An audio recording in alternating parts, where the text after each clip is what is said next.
hold on. Before I do that, Happy New Year, everybody. Happy New Year. Thank you. Thank you from RPS to everybody who's been supporting RPS from whenever they were introduced to RPS. So, that's from the start for you. So thank you.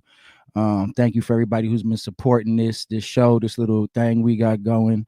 Whether you watch it live or whether you tune in when you can, we appreciate you for tuning in and checking out some of the awesome people who've made the time to make this happen. So we have another gentleman who's made the time to make this happen, and man, without further ado, I'm gonna start it off with a song because this man has actually been right here in the lab and put down some tracks, and I've been in his lab and we've created together too. So this is a special link up right here for show, and we're gonna do it the right way always. You know what I'm saying?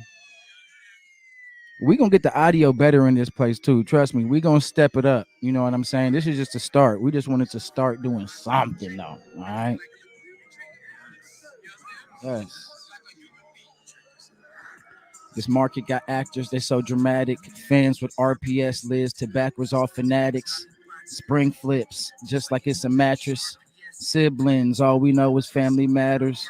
Being elements, we make up all the atoms. Rip Gomez pack it and slab thing atoms. Early birds to the soil, we see worms and we add them. If it's really hobby beef before we roast, then we'll tag them.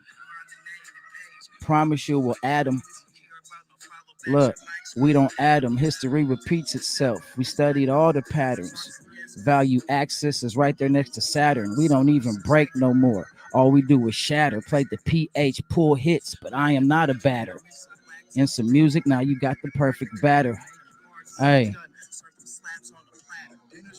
dinner's ready. My Hey. guy. Hey, you got the RPS video. Yes, I Hey, do. I have to represent the RPS brand. I'm with the lab, greater. hey, the judge.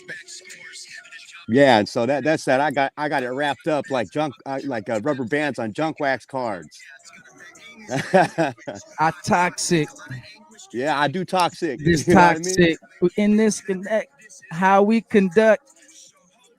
When you come up on us, I bought my own brand of Nirvana. I transact codes. What? Titans in A this bunch genre, of bunch of Pac-Man Pac-Man clones. clones. Peter, What's up with my guy, man? are we extraterrestrials, Peter? We are. We are. We're- Whether we like it or not, I think we are. I feel like yeah, one. I definitely feel like one. I love it. It's comfortable, man. It's really comfortable. It's got the little blocks on it and everything, representing the childhood memories. It's got Rip Pack, my boy Marky. Yeah, Yeah. he was just here. He wanted to be here too. He came here. He was here yesterday. Him and the family came down last night. We celebrated New Year's together, along Mhm. with Trail. Trail was over here too with the family, and then Marky came right back today. One of his daughters spent the night with us. You know, what I'm saying, spent some time with us, but he came back because the three of us, Javid, Marky, and myself, we actually did a little photo shoot for the album that we're gonna be dropping in the next couple weeks. So, we did What our own was little photo shoot with our own camera, and everything is real in house. You know what I mean? So we went to Blue Sky Batting Cages in Pinole. Used to be an old sporting goods store with batting mm, cages, and it's been shut down for maybe a year or some change now. I can't remember the exact time frame, but we went there and we shot a video as a start to our story because everything tells a story. The image has to tell a story. It has to mean something. So we wanted to start right there at Blue Sky, and the album will tell some of the rest of the story. But that's not what this is about, man. This is about you. I want to say thank you. I could say thank you for a whole lot of things, but thank you for making the time to make this possible right now. Like Naka always says, we're here for a good time, not a long time. So we have time to make it good right now. And the fact that you reached out and said, yeah, let's make it happen whenever. I tapped in with you a couple of days and was like, man, I got to get you on. We finally doing this and we need you on. And you said, yeah, it's good whenever. So whenever it became right now. So thank you for making that time. How you doing? How's the wife doing? How the family doing, first and foremost? well, I appreciate you tagging in with me. Of course, we're family. we're a lot closer than I would imagine people think that we are. But my family is great. Um, we miss you. Hopefully, we'll see you guys and get some other relatives over here sooner than later, because we love having you guys. But I noticed you were doing a bunch of episodes like all in one day. I don't Yeah. even know. I kept watching, and then another episode will pop up, and then you were live again. Yep. And I was like, wow, it's the first of the year. Peter's already done how many episodes have you done today? Today, this is the second one today, I think. This would That's be the the second second one. one This is today. the Okay, second one. so So we starting off the new year right. Wiz was on first to start the new year, and then you know what I'm saying? Yeah. okay, okay. And then and then the last one, as of most recently before Wiz, was homeboy from Philadelphia. From Philly, and then earlier that day we had the card professor Vanson on, and he's from out this way. He's from the Bay too. You know what I Oh, I see. mean? See. You know, I love you, so I'm watching. You know what I Yeah. mean? But you and I, we have these open discussions on ancient wisdom and the Elder Scrolls. And Yeah. I have this in vision. And I don't know if anybody knows what an Elder Scroll is, but an Elder Scroll is a description of history on a timeline drawn in picture form. So Right. it'll describe this picture, and this picture will be a description of events, past happenings, and stuff like that into the current era of whatever that was. And that's how, history was read. And so um, we're part of that hobby. We're instrumental, I believe. And we're a part of that hobby Elder Scroll now, where it's transitioning into an era where we can kind of alienate ourselves. That's why I'm saying, are we extraterrestrials? Because, Yeah, absolutely. and it's kind of like the same thing they did with ATL, and they started in the lab, and they did everything in the basement, and they built from the ground up. And fortunate family members, educated, productive members of society, tax-paying citizens, and the types of people that we are, you and Right. I, and Marky and Job being an athlete, and my wife and my son and my daughter and everybody, all of our family being productive members of society, the way we are, but not having wealth.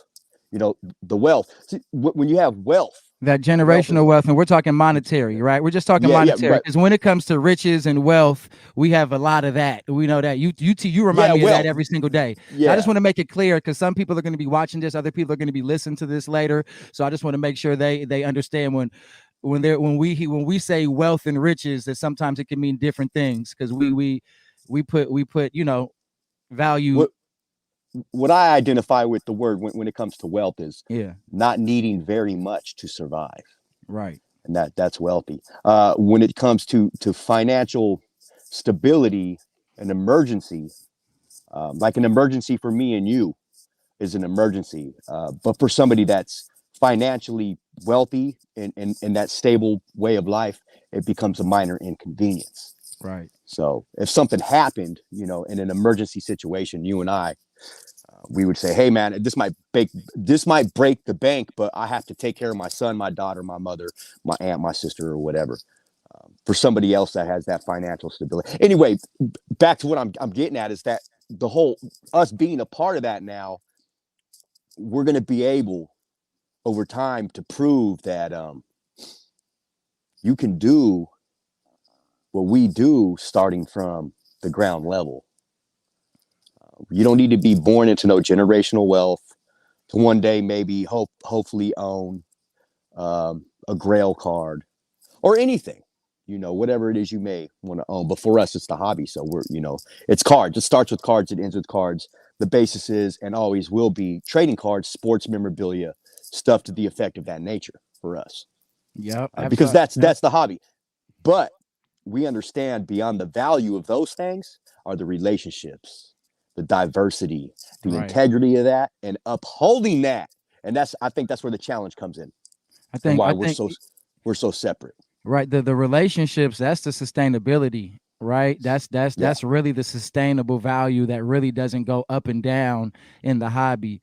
You may have some cards, some players, whose value sticks for sure if it's in that top 15, 20%, Hall of Fame status echelon. But the relationships that you build and that you have with people, those stay 100%, and they 3x and 4x, and they don't Ooh, drop. look at I the mean, I'm not gonna like that they RPS. don't drop. If they drop, they just drop off. You know what I'm saying? Ain't no dip. You might get cut off, but there's definitely no dips. Those relationships are really, really strong. And ours, and we're gonna get into our relationship specifically too. It's gonna be your story, but your story, our story is our story at the same time, bits and pieces of it, right? And it's kind of cool for people to see how much people can grow to learn about each other and love each other in such a little bit of time. And what the hobby can do, it's done for many, many others, right? It's not just us, but our story, I think, is unique. And I think it's pretty cool how just a few weeks ago you were here with my family. You know what I'm saying? Yeah, yeah. And then a few weeks later, I'm over there with my family with you. And I think we from day one, and that's where they come up with that term day one. yeah, Um, we knew this relationship between us had to develop. right. We didn't see no boundaries. We were in a time of uh, overwhelming political atmospheres. Um, Yeah. just everything was just going against every other which direction. Like they don't want these relationships to happen. They don't want white rappers and black rappers to be friends. You know what I mean? They don't want that. Meaning I mean, that's kind of a broad way to explain it. But when I say that, I'm just saying overall in general. Uh, um, There's a lot of how would you power in talk? that. There's a lot of power in that. And anybody who gets uncomfortable or intimidated by power, and I'm not even saying power to control anything, you know what I'm saying? But definitely to inspire and to persuade. And I think that's what they, I think, fear when you speak of they.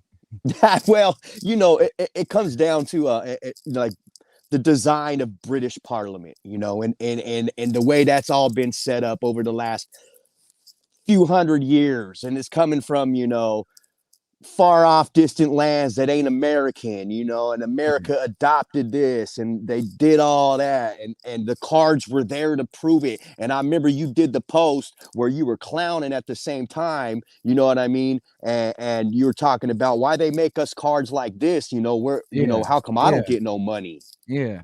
Yeah. You know what I'm saying? And like Yeah. people don't identify with that because they're just, I don't want to say like they just lack the perspective of it because they just, you know what I mean? They're kind of like the brainwash is really, really happening, man. It's really out there. The brainwash is really happening. And and I get the defensive player of the year award. And it's because and it's because Ray Lewis will stand up to everybody, and Ray Lewis will, you know what I mean, and Ray Lewis will say some shit because Ray Lewis been accused of some shit, Yeah. and Ray Lewis was falsely accused, Yeah. and that's why, because I'm not afraid of the truth. Right. And no one should be afraid of the truth because I'm it's just it's not. your truth. It's your why should you be afraid of something that you see to be true and not see to be true, to be true. All right. You've lived Yeah, it. and It's your eyes. You know what I mean? It's for us to, if we want to, it's for us to just understand. You know what I mean? We don't even have to literally I don't even have to understand if I don't want to. I just gotta let you be. You right, know what I'm saying? Like right. for real, for real. And the But only thing you have control over is the way you feel about anything, anyway. yeah, exactly, exactly. Really. So, but man, I that's one of the things that always I admire about you, and what's always why it's always bring me closer to you is that you always tell the truth. You know what I mean? We can have conversations where we're not saying the same thing.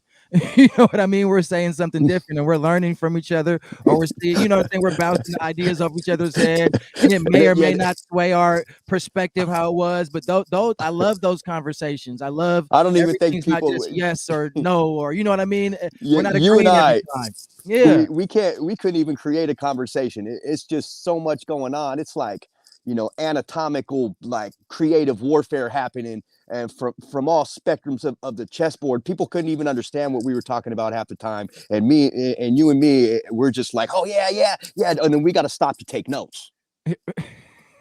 Fuck around and lose track because we talk about certain things, and we want to do certain things on a creative level. Yeah. Um, but I mean, between me and you, we can't just be blurting out the stuff that we really want to influence people with Right. Right. right now, because it could be stolen. Right. Right. People could gaffle it. You know what I mean? They say, "Oh, that's a great idea." And you know what? I just realized, man. Today I seen a kid. He's been out since like 2014, and he's a rapper. He's a Hmm. white rapper from New York, and his name is Jake James. What? That's my name, and What? he's got to be DNA test. 20. He's got to be 20 years older than me.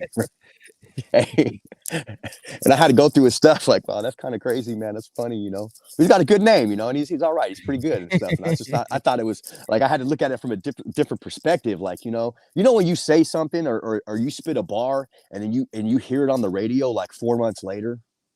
No. Has that ever happened to you, Never. bro? I spit a bar and like it's happened to me where like 4 months later I'll be like, no, nah, it's just coincidence because we're Oh, all you on the mean same like it timeline. happened? You said on the radio. That's why I said nah. Yeah, like yeah, like Oh, yeah, you mean like on like the radio, or if you I'm heard it in a song. replaying my own music? Yeah, like you did it, but then somebody else said it though. Yeah, You heard yeah, yeah. another Oh, yeah, artist, yeah, yeah, yeah, because yeah, we're all yeah, in the yeah, same timeline. We're all yeah, in the yeah, same yeah. universe. Definitely, definitely, definitely. Yep. But when you put that exposure out there, it's bound to happen. It's bound to But happen. we can't give up all the, like, there's game that's out there that can be given, like for instance, like a graded card review on Beckett. Like you get some 9.5s on your Beckett. You want to pop one of them tens. You want to pop one of them beautiful tens. You want to get a pristine, and you send it in for a graded card review. You know what I mean? And it costs a Yeah, little bit of money, and you get that bump to a 10 or something because they can't see the surface damage on it. Like, that's game. yeah. You want to up your card prices, you know what I mean? And you learn about a graded card review.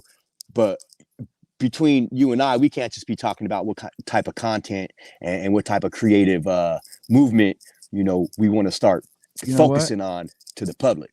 Right, right. You know what? And I feel, and you're absolutely right. That's one of the real reasons why. Not real. That's not one of. That's not. It is a. It's a reason. It's not one of the biggest reasons, but it's a reason why. A small reason why I chose to get off a Clubhouse.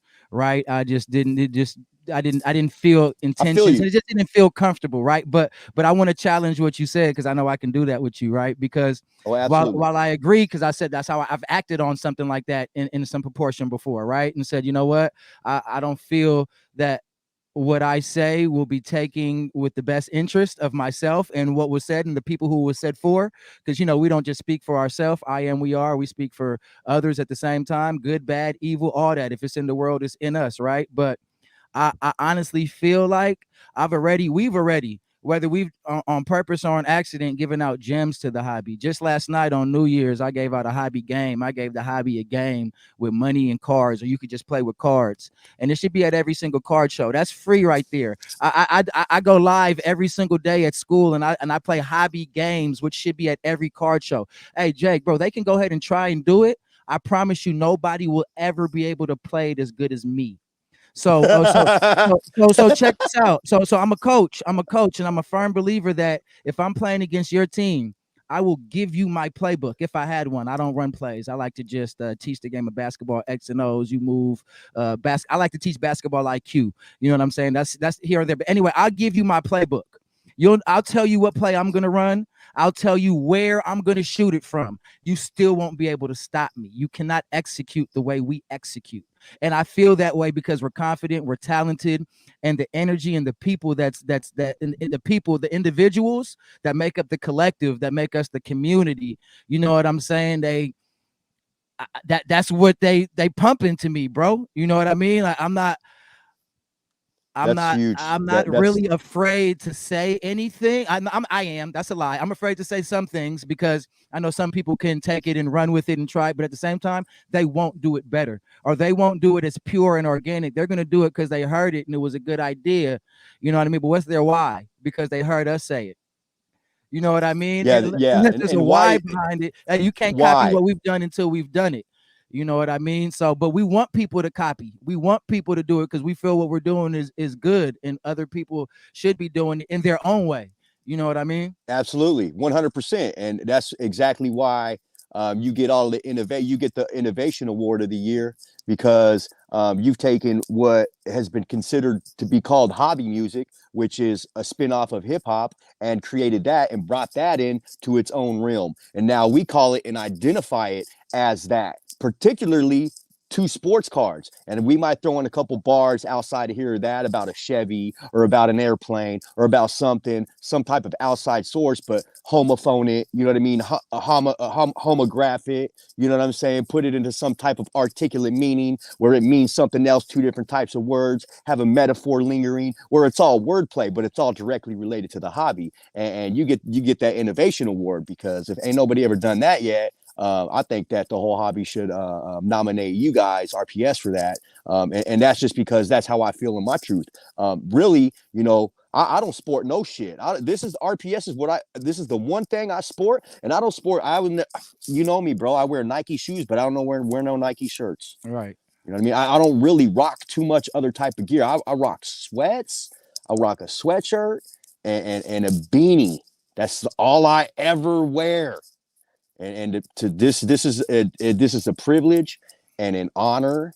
And from the gate, we knew this relationship had to develop because there's strength in that and there's truth in it. And we take it back to the history, and that's what we really touched base on was the history and where we could really start to format this real timeline and kind of dissect where we're going to take the modern era. And that's what you know the old collectors, the Barkers and the Jaspies, and it goes way back, you know what I mean? And even the Beckett and all that. Like, you can make that timeline and create it up to the point where now you're separate. There's two entities of the hobby. And if you don't see it, then you're kind of blind. You know what I mean? You have this Yeah. card ladder entity, and then you have this sports card investor entity.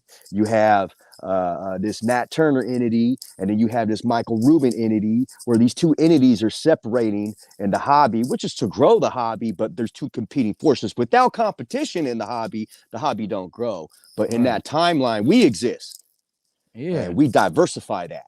Yeah.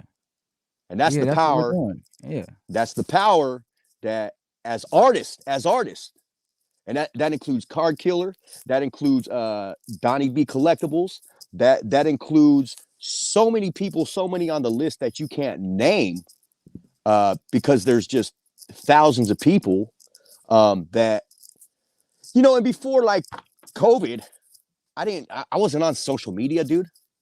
I did work. I got bored.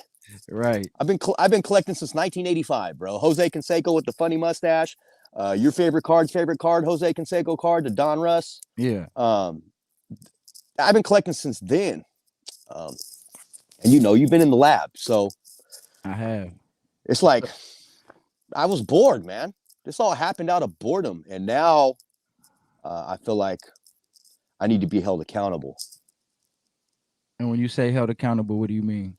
I mean that I have a responsibility to uphold now, And what is that? and what that is doing my best with the tools that I have to uphold the integrity of what I think the hobby should be. Yes. Yes. And what I think is just what I think, and that's all that is. Um, I have to be able to accept the things in the hobby that I can't change. There's going to be card trimmers. There's going to be counterfeiters. There's going to be scammers. There's going to be multi-million-dollar manufacturing companies that could care less about their print runs, that don't monitor their conditions and just print cards like money, like they did in the 90s. Those things I have to accept because I cannot change those things because I don't have that level of power. Right. And what it comes down to is, one of those laws of power, somebody else has been able to capitalize on and use that to their financial gain and become wealthy off of it. My wealth has nothing to do with that. My wealth has everything to do with eating rice cakes, taking cold showers, and 3 days a week sleeping on a yoga mat in my hardwood floor. Okay. That's where my wealth lies. Because if I get comfortable in life, and when shit really hits the fan, how am I going to feel? Right, And the right. way the world is right now, I think the hobby's great, the music's great, the art is great, but it can become a distraction. It can be, and I think the biggest thing, well, not the biggest thing. I don't want to. I hate when I say that, and I catch myself like, no. One of the things that I feel that's a distraction, and what it distracts us from. And I feel like everybody I've talked to, whether on here or offline, just period, have said this, has said the same thing. But you just said it not too long ago about the history, right? And how when you and I specifically, let's just go off you and I, when we are either studying the history, breaking down the history individually or together, like we like to do, you know what I'm saying, or do it individually, then call each other and Oh, you're the historian though, man. I mean, we're both students and historians, right? But the Yeah, history, but we're able to find these gaps, right, and find these things that were either present there, and then it asks us, okay, why were these things present, and what impact did it have on the hobby then, or what impact did it have on the hobby? What impact was society having and playing in the hobby? What other kind of like we really. It's not just okay. This company was owned by this company. It's not why. Okay, who owned them? All right. Well, who is his dad? Like we really, it's some scary shit. Like what they call it? Like I almost I'm following these people. I'm stalking these people. Like what? You know what I'm saying? you're like obsessed. Yeah, because I just want to Yeah, know why, and I'm obsessed because I love it. It's not because I'm trying to find out anything to, you know what I'm saying, bad. Nah, even yeah, if I but see something bad, I'm only gonna take the good with me. What I yeah, feel to and be good. You know what I mean? And just talk about a little bit because I want to talk about this for a while about just the history. You know what I mean, of the well, hobby and how far it people could don't date talk back. about it. People Yeah. don't they don't have it's like almost like people are blinded to it, or like they're afraid, or they don't have the courage to talk about the things that they can change about the hobby. And there's certain things in the hobby where there's a dark underbelly to this. Okay, there Okay. really is. Okay. Do not be blinded by it. There really is a dark underbelly to this. There's been several investigations over the last 100 years of the hobby. There's been several lawsuits, several pending trials, several trademark infringe. There's been so much dirt in the hobby that people are so blinded by.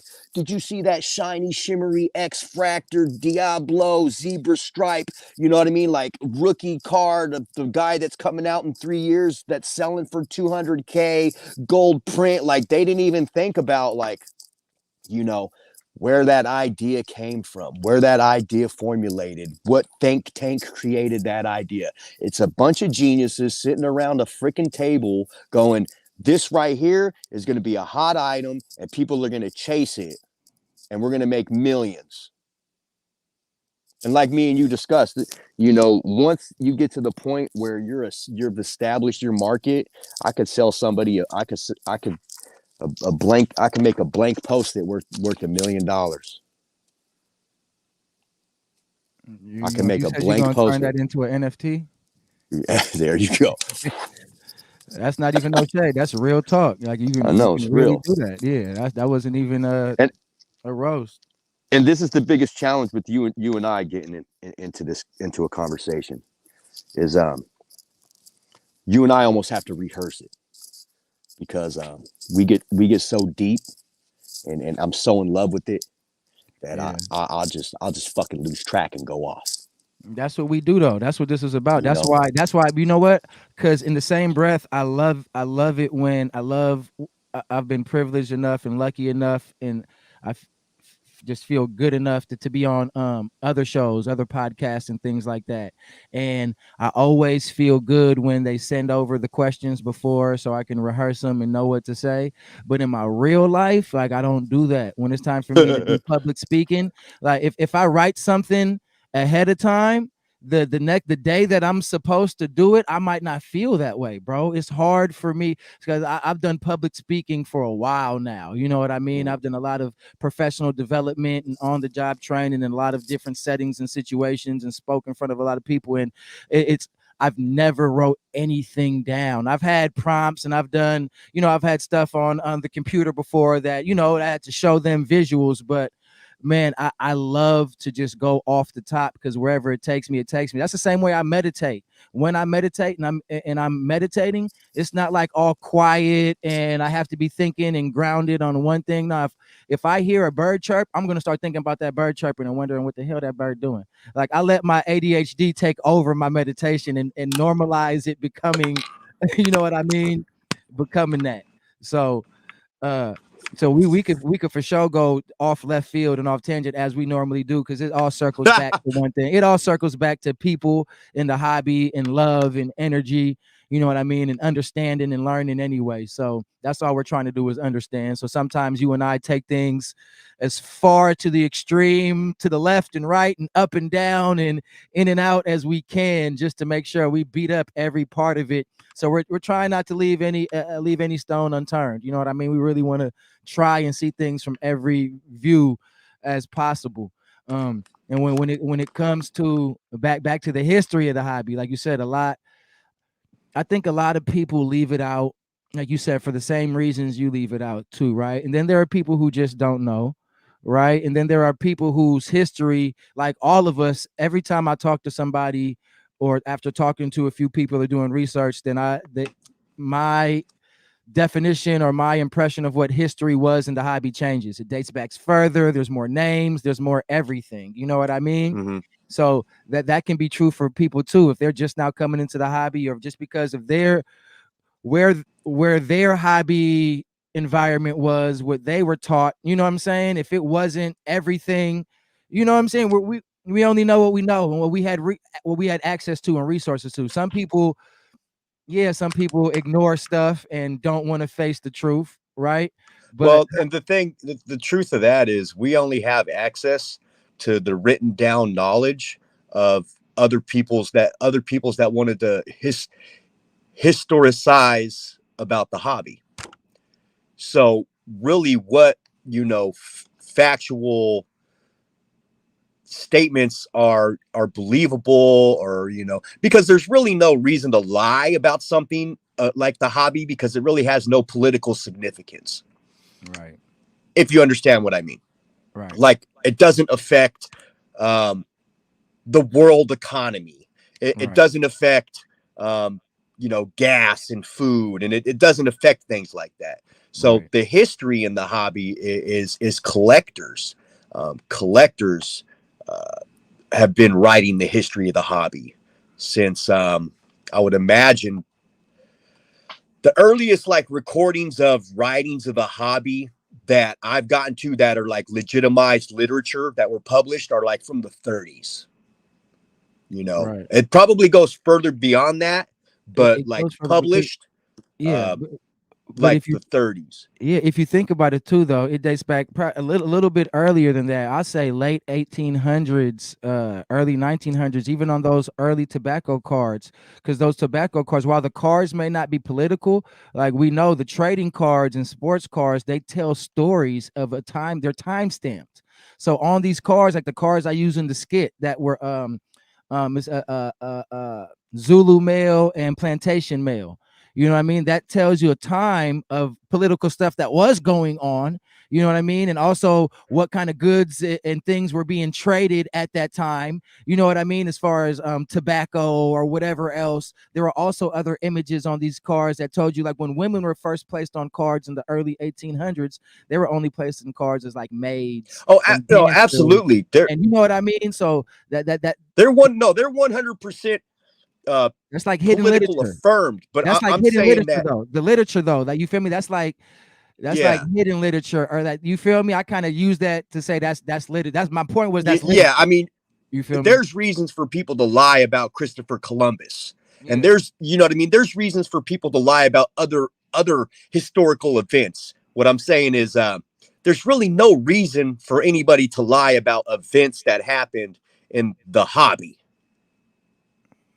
Man, there's been some scandals in the hobby. So there's been some I saying mean, that. do you know what I mean? Like, the Yeah. history can. What I'm saying is, the history can be I'm trying to charge my phone and have my headphones plugged in all at the same time because I'm Ooh, so you got to go back and forth, dying back at the and forth, same. back and forth, back and So forth. it's kind of hard to hear you. But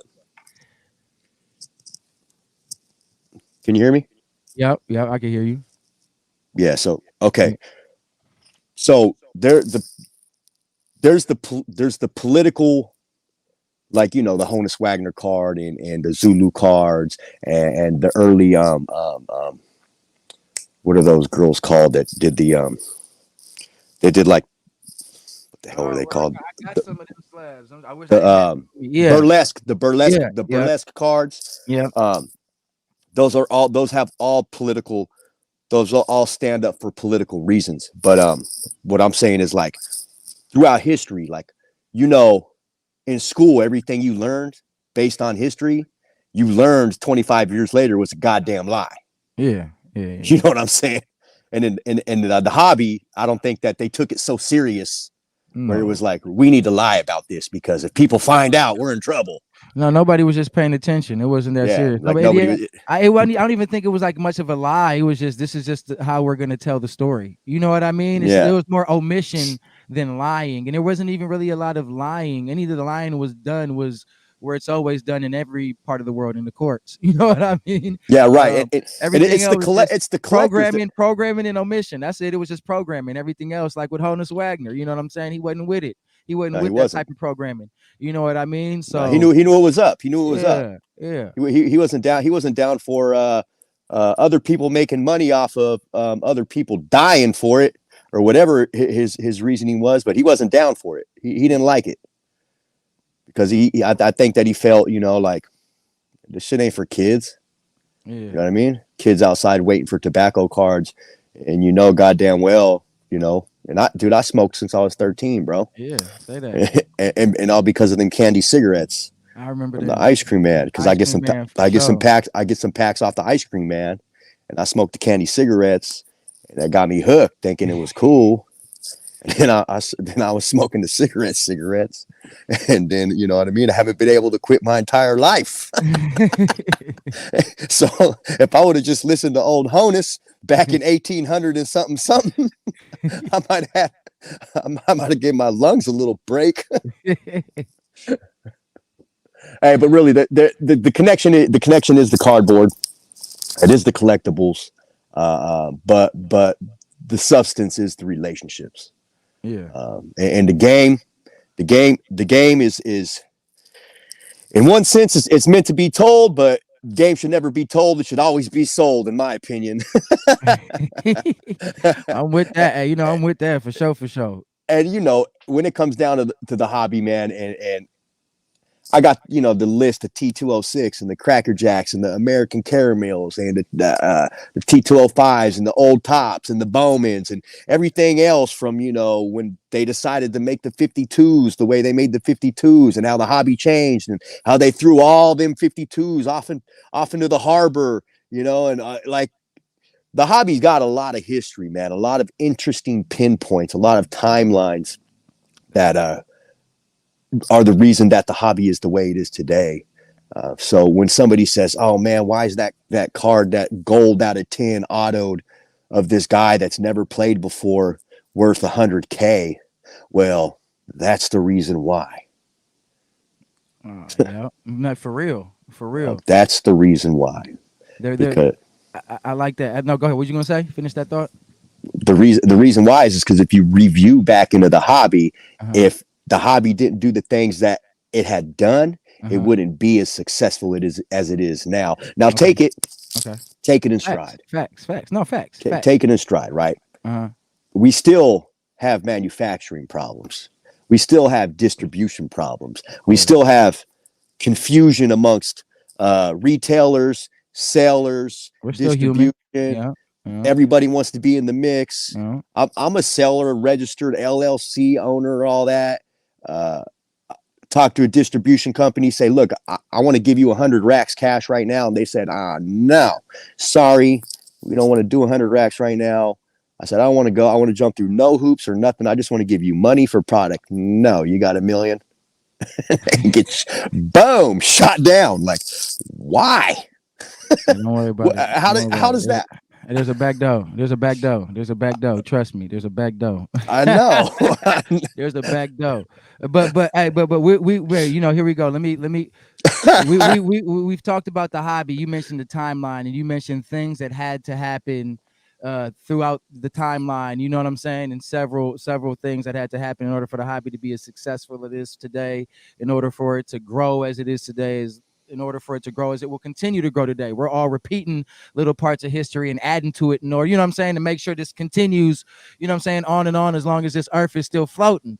You know Well, what I mean? But let's get back to you and your timeline and where it started. I really want to give the user or the listeners a sense of who you are. You know what I'm saying? This platform well, is to share who you are and why you're special to the hobby, to us. And we know that you're going to be special to somebody else because we've heard that you are to many people. My kids love you, your uncle Jake. So where does your story start? Wherever you want to start your story, you know what I mean. But it doesn't have to well, start with cars, but definitely give us, a jurisdiction and maybe an era, a timeline, so we can know, you know what I'm saying, get an uh, idea of who we talking to here. well. By day, I'm a janitor, and by night, I'm a rap amateur.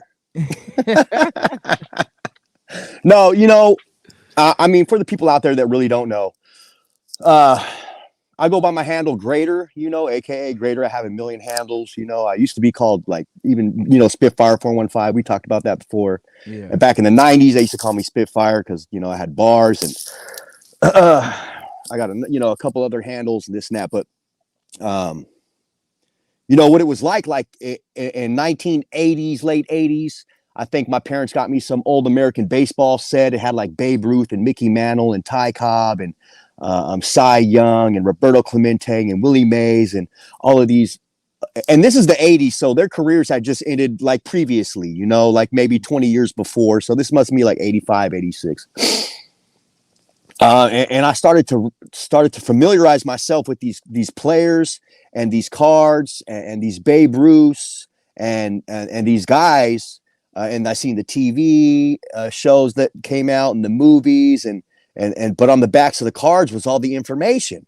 Like you could study the backs of these cards and they would give you the information of these guys, like little tidbits of information of their careers, where like they accomplished a certain feat, that trumped whoever else's feat it was before. yeah, Kind of like the 4 minute mile. Like the 4 minute mile could have never been done before until somebody ran the 4 minute mile, and then they realized the 4 minute mile can be ran, and now hundreds of thousand people run the 4 minute mile. Even kids in high school run the 4 minute mile.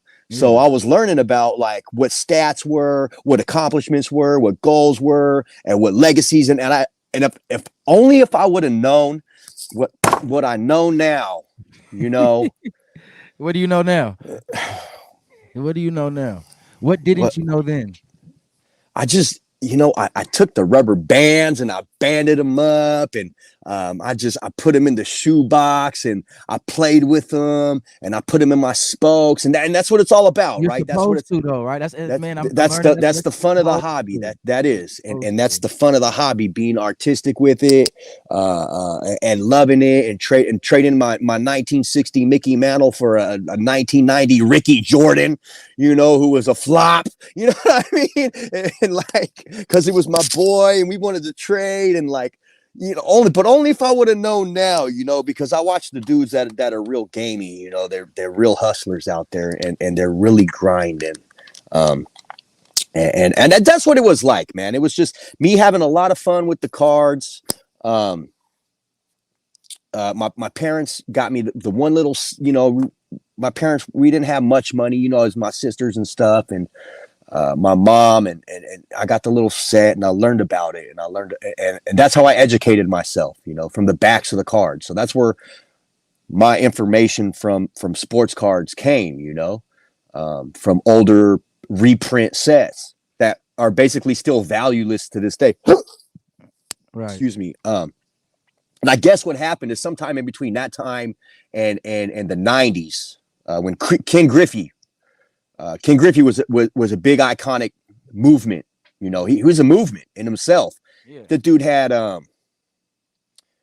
God, he was sponsored by everything, man. Kraft and Post Talk and about it. and Nike. Bic and everything, man. Whoever Yeah. could sponsor King Griffey was chasing King. People wanted King Griffey to take their money. That's what they wanted, and that's probably one of the big timelines in the hobby is when Upper Deck had to go, because there came to a point where Upper Deck controlled the entire market. They were running. I mean, I didn't even want to look at no other cards. I just wanted Upper Deck cards because it was programmed into my head that Upper Deck was the hot commodity. King Griffey was always the chase card, and anything after that, I was chasing. But you had a lot of good players that came out of that era, same as the era, and that's so. So what it was like is like, I had to learn about it as a young kid. What happened is, I guess, the junk wax era happened. Upper Deck happened for me. Yeah. This Yeah. is Yeah. my Yeah. experience with the hobby. Um, what it's like today in the hobby is the cards don't mean as much as the relationships. Um, you know, I would gladly give up all of my cards to develop more relationships. I really Why? would, Why? because the cards don't have the value that the relationships have in What do the you mean? hobby. What do you mean?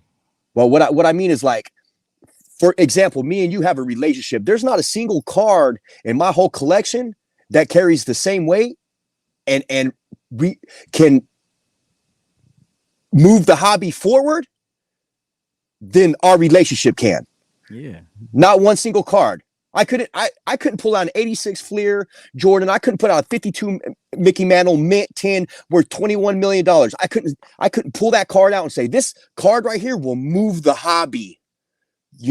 This card right here will move the hobby more than me and Peter Pac-Man can. It won't. It won't. It can't. It can't do anything. I mean, I think it can It, do anything, but it needs us to make it. It still needs a lot of people to make it happen, and nothing can work harder than the people. I know where you getting at, my guy.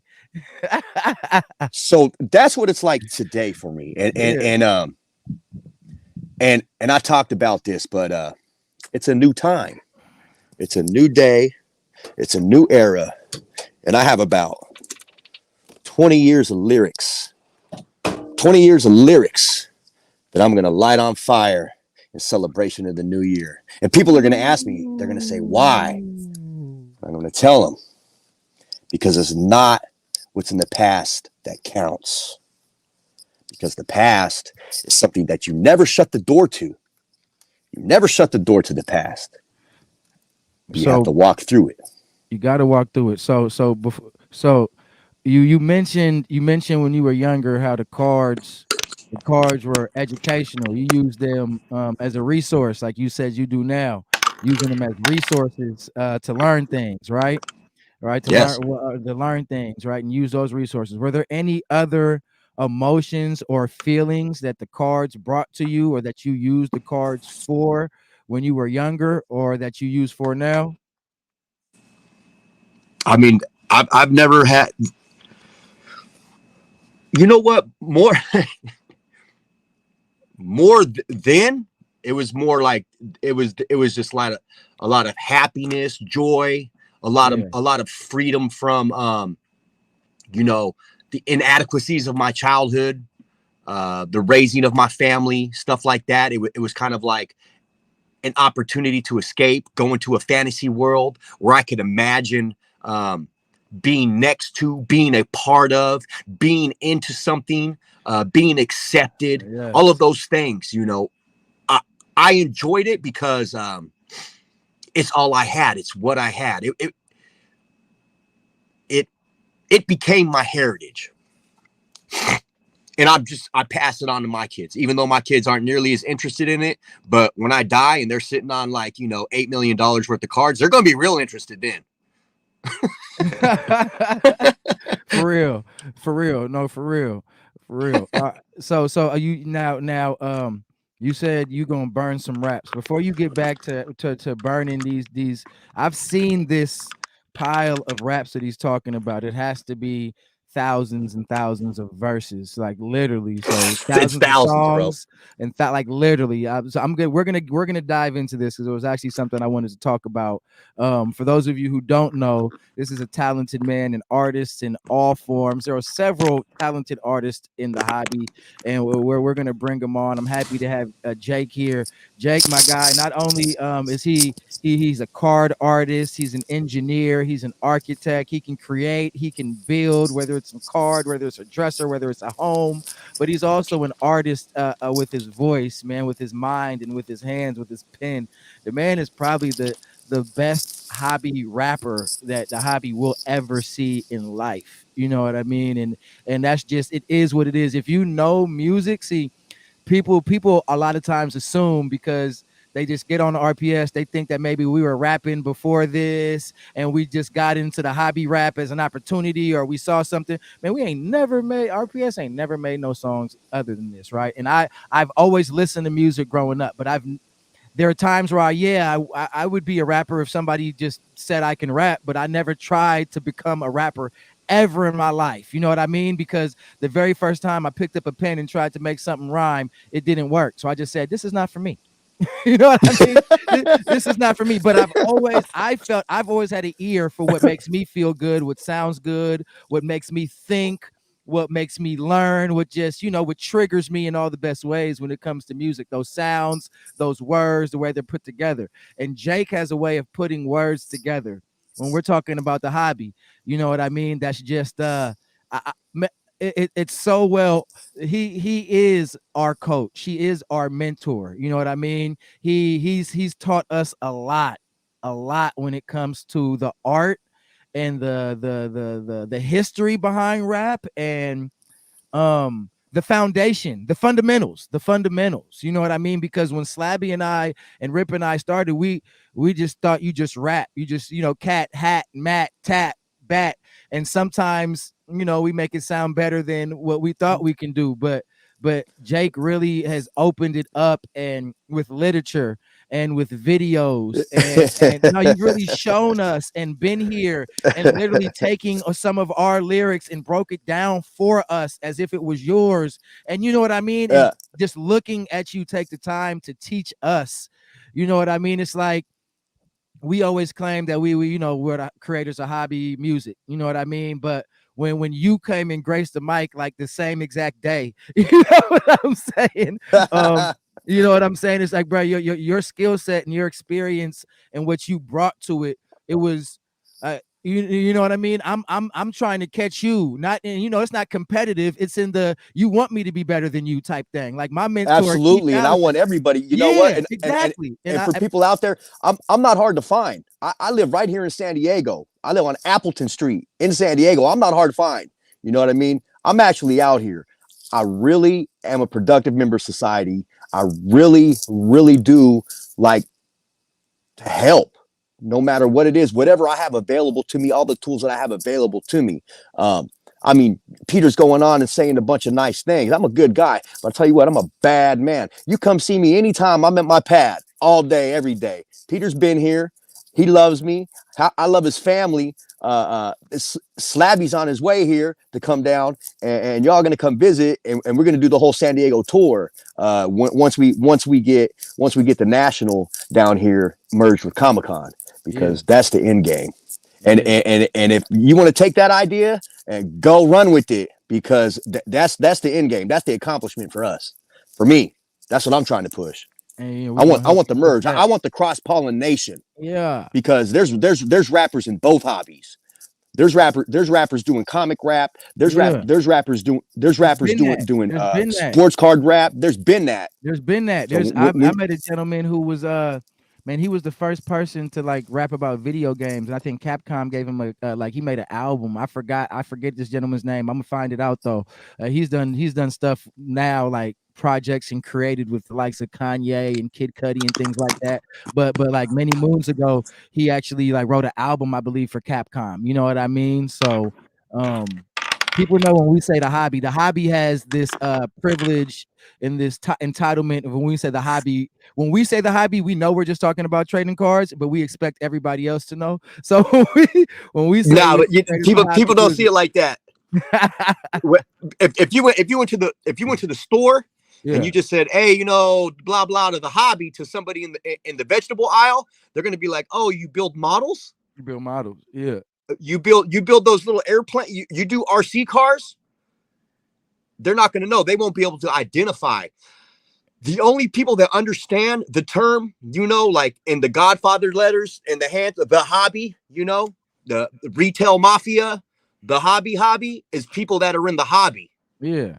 The We the hobby. only one. We are The, the only people yeah, that understand what that means. yeah, And as far as the hobby music goes, it's not like anything that we've ever done hasn't been done before, because it's all been done before, man. yeah.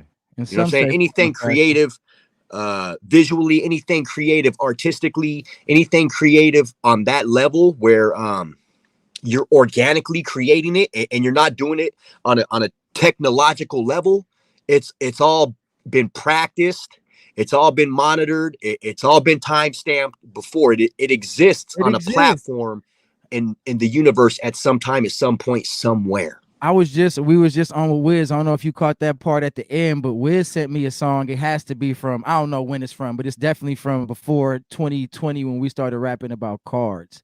But Wiz used to sell cell phones, you know what I'm saying, mobile devices and things of that nature. Uh And huh.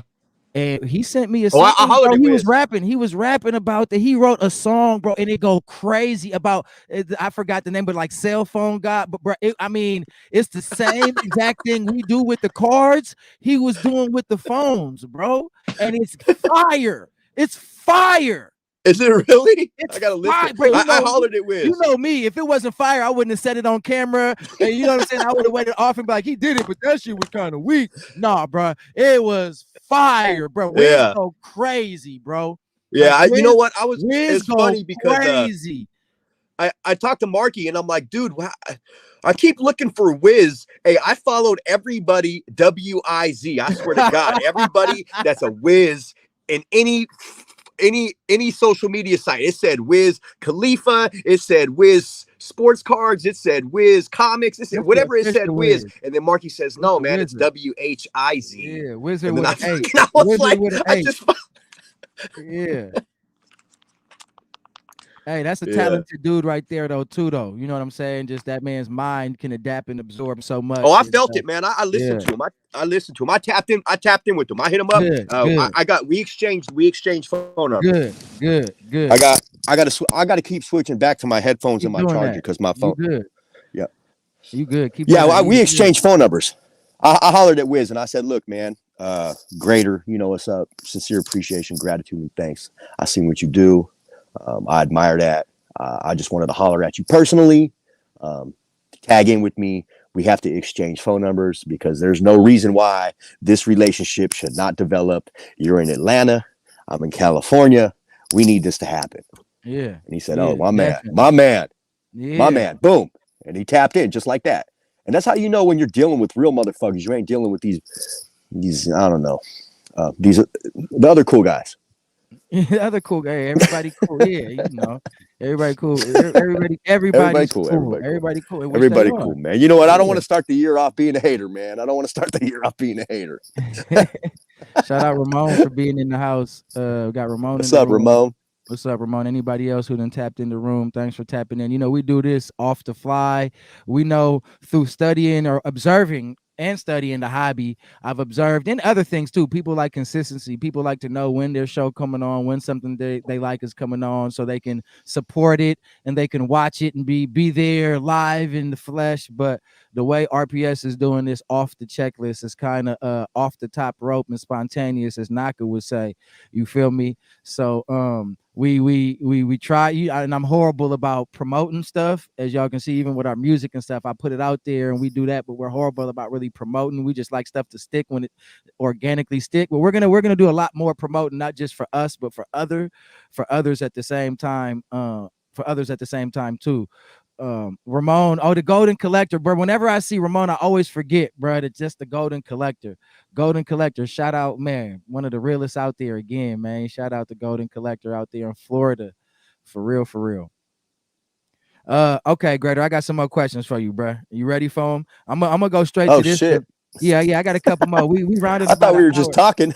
Yeah, we talking. No, but I got questions too. I want to make sure I'm doing my I'm not doing my best right now. Everything's on a whim. You know what I'm saying? It's the way I like to do it. But in Well, the future, the plan is the plan is I'd imagine this is the plan for you to gain some traction with this. I've seen you've been going day after day in, day in out, and you know, develop some type of like a rehearsal. You know what I'm yeah. saying? Then you could get the questions and everything, and then create a timeline and do like how Card Ladder does with their deal. You know what I mean? And then have a day, and Nah. you can have a Yeah. show. Yeah, I could, but nah. Nah, Nah. I okay. like it because you know me, because I guess You like because to keep it nutritious. I like to keep it nutritious, right? And then when I see, I like to create my own algorithms. Yeah, I Yeah. believe just as today, me and Slabby were talking, and I said this whole time for the past year and a half, 2 years, I've been trying to figure out algorithms like it's a computer, it's a human. It's my and now it makes sense. And ever since I've been it's been a few days now. I've been having that approach and trying certain things here and there, and I've seen more success with algorithms when I use the human as the algorithm rather than the computer and the IG system as the algorithm. You know what I mean? So Uh-huh. yeah, so So I'm that's like that Kanye Joe Rogan one we did. yeah, yeah, Yeah. exactly. So Exactly. I like to be, you know what I'm saying, spontaneous, create something, and then also yeah, it's different. You know what I mean? And people, the good thing about YouTube is people, when they have time, they could always stop by and watch it, Just listen check it to it. out. It's there. It's not gonna go anywhere. You know what I mean? So that's also a reason why I just want to be able to do it. We're here for a good time, not a long time. Nothing's promised. If I put you on the schedule for next week and something happens in the meantime and we don't have power for a whole week, I ain't gonna be able to get you on.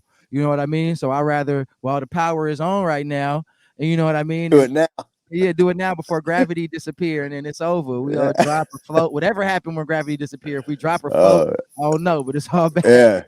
COVID could happen right now.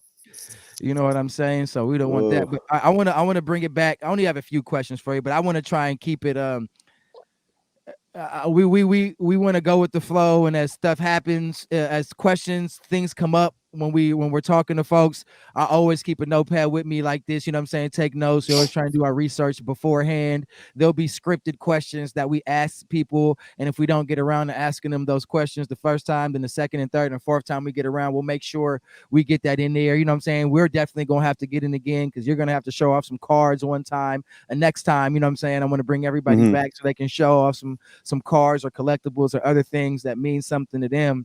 But if speaking of cards and trading cards, I want you to right now, you know what question is coming. Who are you going to put on a trading card? If you can pick one person or a group of people that you can place on a trading card, somebody who you wouldn't be on this call right here today if it wasn't for them, or you wouldn't have the knowledge or insight, or you wouldn't be as calm, cool, collected. Whoever you want to give flowers to. Next month when we talk, it might be somebody different. You know what I'm saying? But today, who are you going to put on a trading card and why? Wow. Like for me, I haven't told anybody. Well, people who know, but I always like to say it's Keith Allison. Keith Allison was a gentleman who came into my life when I was in the fifth, sixth grade, and he came into my life as a PE teacher. And Mm. he from there he was a basketball coach. But Keith was like he was 6'6", a black dude who can dunk, make every shot with his left and right hand from half court. Played on a 10-day contract with the Golden State Warriors, and here he is wanting to be our PE teacher. You know what I'm saying? So that's the man that when y'all see me on the playground and in the schools, and you wonder why I take that job so seriously and I'm passionate about it, because in that realm I'm trying to be better than him.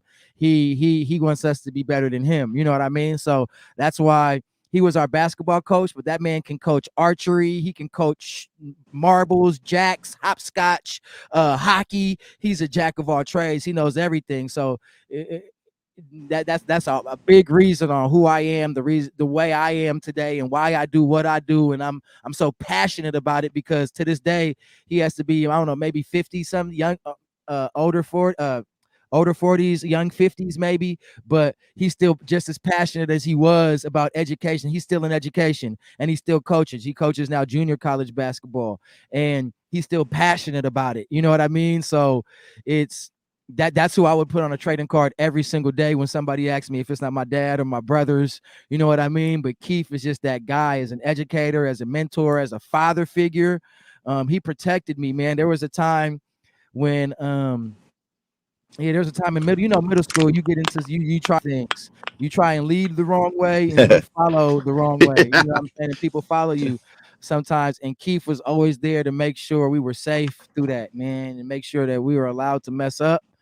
Um, yeah, and he just guided us through there, and he's still here today. You know, I'm talking about from sixth grade, and now I'm 38, and I can call Keith at any moment if I need anything. If I need to cry, if I need to borrow $20, if I need a job referral, if I need a place to sleep, you know what I'm saying? If I need anything, I can call that man right now and get that, and that's why he gets that trading card.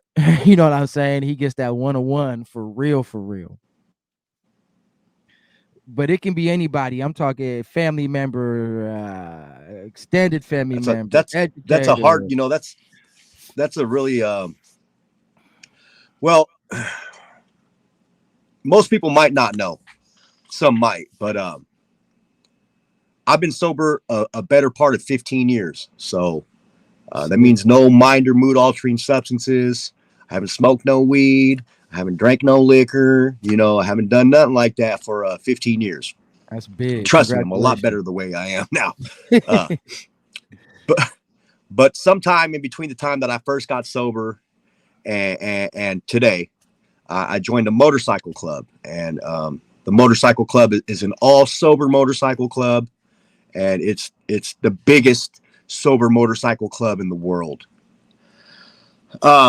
Which puts me directly on the board that controls all the moving parts of all the chapters internationally. And you've seen the flags in my office, and they all are representations of areas that my motorcycle club is in. And the founder of my motorcycle club, Patrick Conley, COVID took his life. He died fighting COVID. And he had a vision. He had this dream. And his primary purpose was to help other people get sober.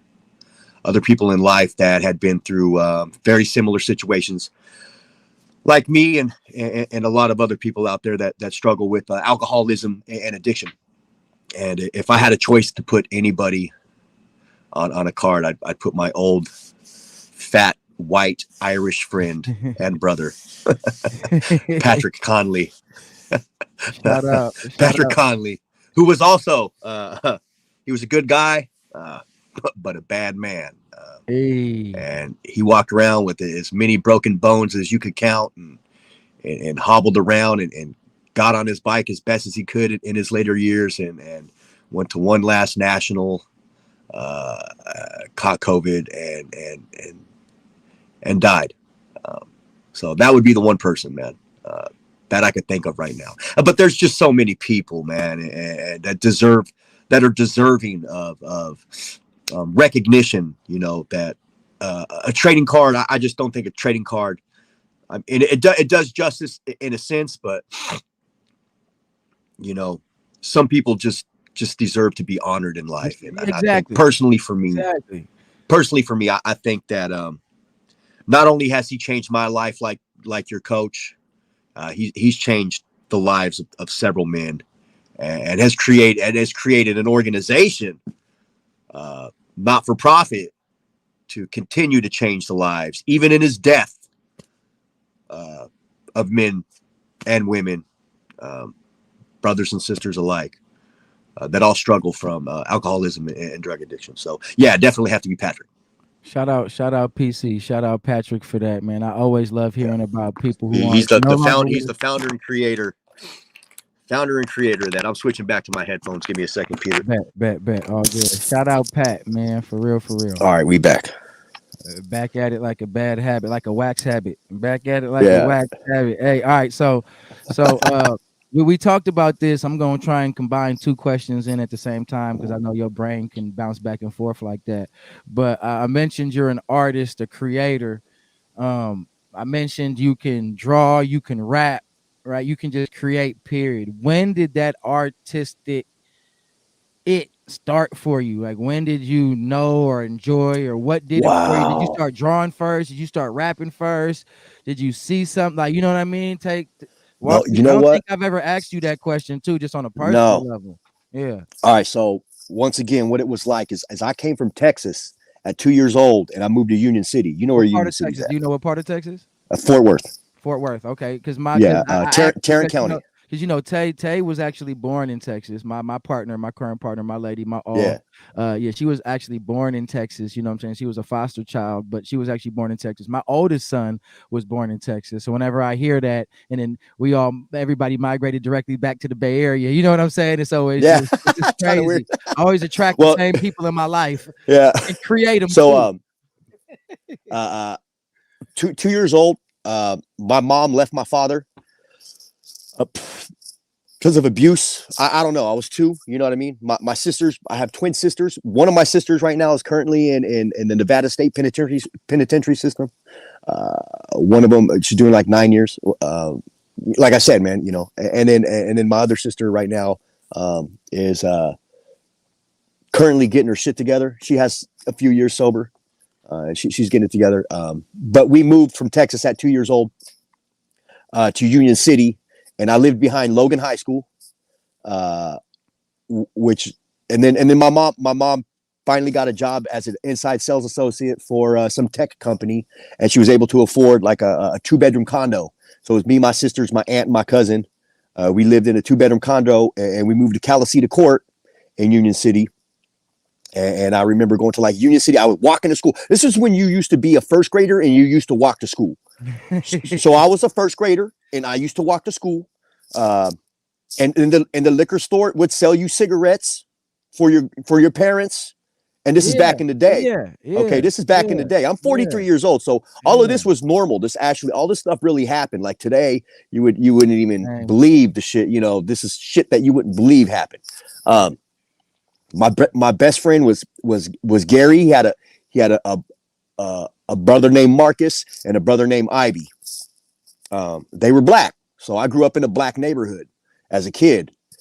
They made the little white guy tough. I used to fight all their cousins. They used to take me out there. They used to whoop on me. You know what I mean? But they said, you're going to be out here. You're going to have to learn how to be tough. So they made me, you know what I mean? And by the time I was like 6 or 7 years old, I had hands, bro. I had hands and I had claws and I had teeth and I had ratty ass hair and I had beat up pro wing shoes and some raggedy ass jeans, bro. And I'd I beat you over the head with my Easter basket to protect my sisters. Like I grew up like a heathen, and they be in the garage, like pat pat pat, and they be popping and shit, and they be dancing and doing graffiti and rapping and beatboxing and all this shit. And dude, I'm young, bro. I'm young. You know what I mean? Young, first, second grade, and I'm like, oh, I didn't know. I'm like, this is my culture. Like these are my people. You know what I mean? And I didn't learn about being white until I got older, bro. So I didn't know. You know what I'm saying? Like I didn't fucking have any idea. Right. And I got accused basically for the entirety of my whole fucking middle school, whatever, high school. You know what I mean? I was a fucking wigger. You know what I mean? Yeah. Yeah. Yeah. And and I can't say that I haven't been around that because I have, because I've been incarcerated. I've done several years. You know what I mean? And if you know anything, I went to Los Cerros when it was Los Cerros before it became Camp Sweeney and Yeah. Youth Authority honor camps. And I had a 7-year lid for burglaries and like all of that. So I started the art, hip hop, battling, drawing. I remember I did my first little graffiti piece when I had to be 5 years old, bro. 5 or 6 years old, and I started 5 or rapping at 6 5 or years 6. old? 5, and I was beatboxing at 5 or 6 years old, and I was breaking at 5 or 6 years old, and it was all because of Gary, Marcus, and Ivy. and they're from Union City. And I remember meeting up with one time. We moved to the South Bay area. We moved to Santa Clara. Things materialized. Life happens. Life on life's terms. And I moved away, and I remember meeting up with them one more time. We went to Lake Del Val. I don't know if you know where that's at, but Lake Del Val, Yeah, it's up north. yeah. Uh, where we seen them one time, and you know, and that was the last time I seen them, man. And then I lost contact with them, but that was basically my that was the seed that was planted, and then all the time that I had done in between for having to survive the way that I had to survive, um, kind of using my defects of character as a defense mechanism to protect myself from myself. Uh, I learned how to get down. I learned how to get down with the portraits from this old Norteño dude on a bunk. He was kicking heroin on a bunk in Santa Rita, and he was kicking heroin, and he's like, "Hey, check this out, white boy." And he'd roll over, and he'd draw like this sick ass clown with like some chain link fences and like an hourglass and like this penitentiary style shit. And by that time, I'd already known how to draw, but then he just really upped me on game. And that's when my portrait drawing started taking like a turn for the better. He showed me the like mathematical patterns on how to draw the portraits and shit. So this old ass Norteño dude taught me how to draw on the portraits, because that's just how Santa Rita is. I hope nobody takes offense to that. You know what I mean? Okay. If you understand prison politics, that's the way the North is. Um,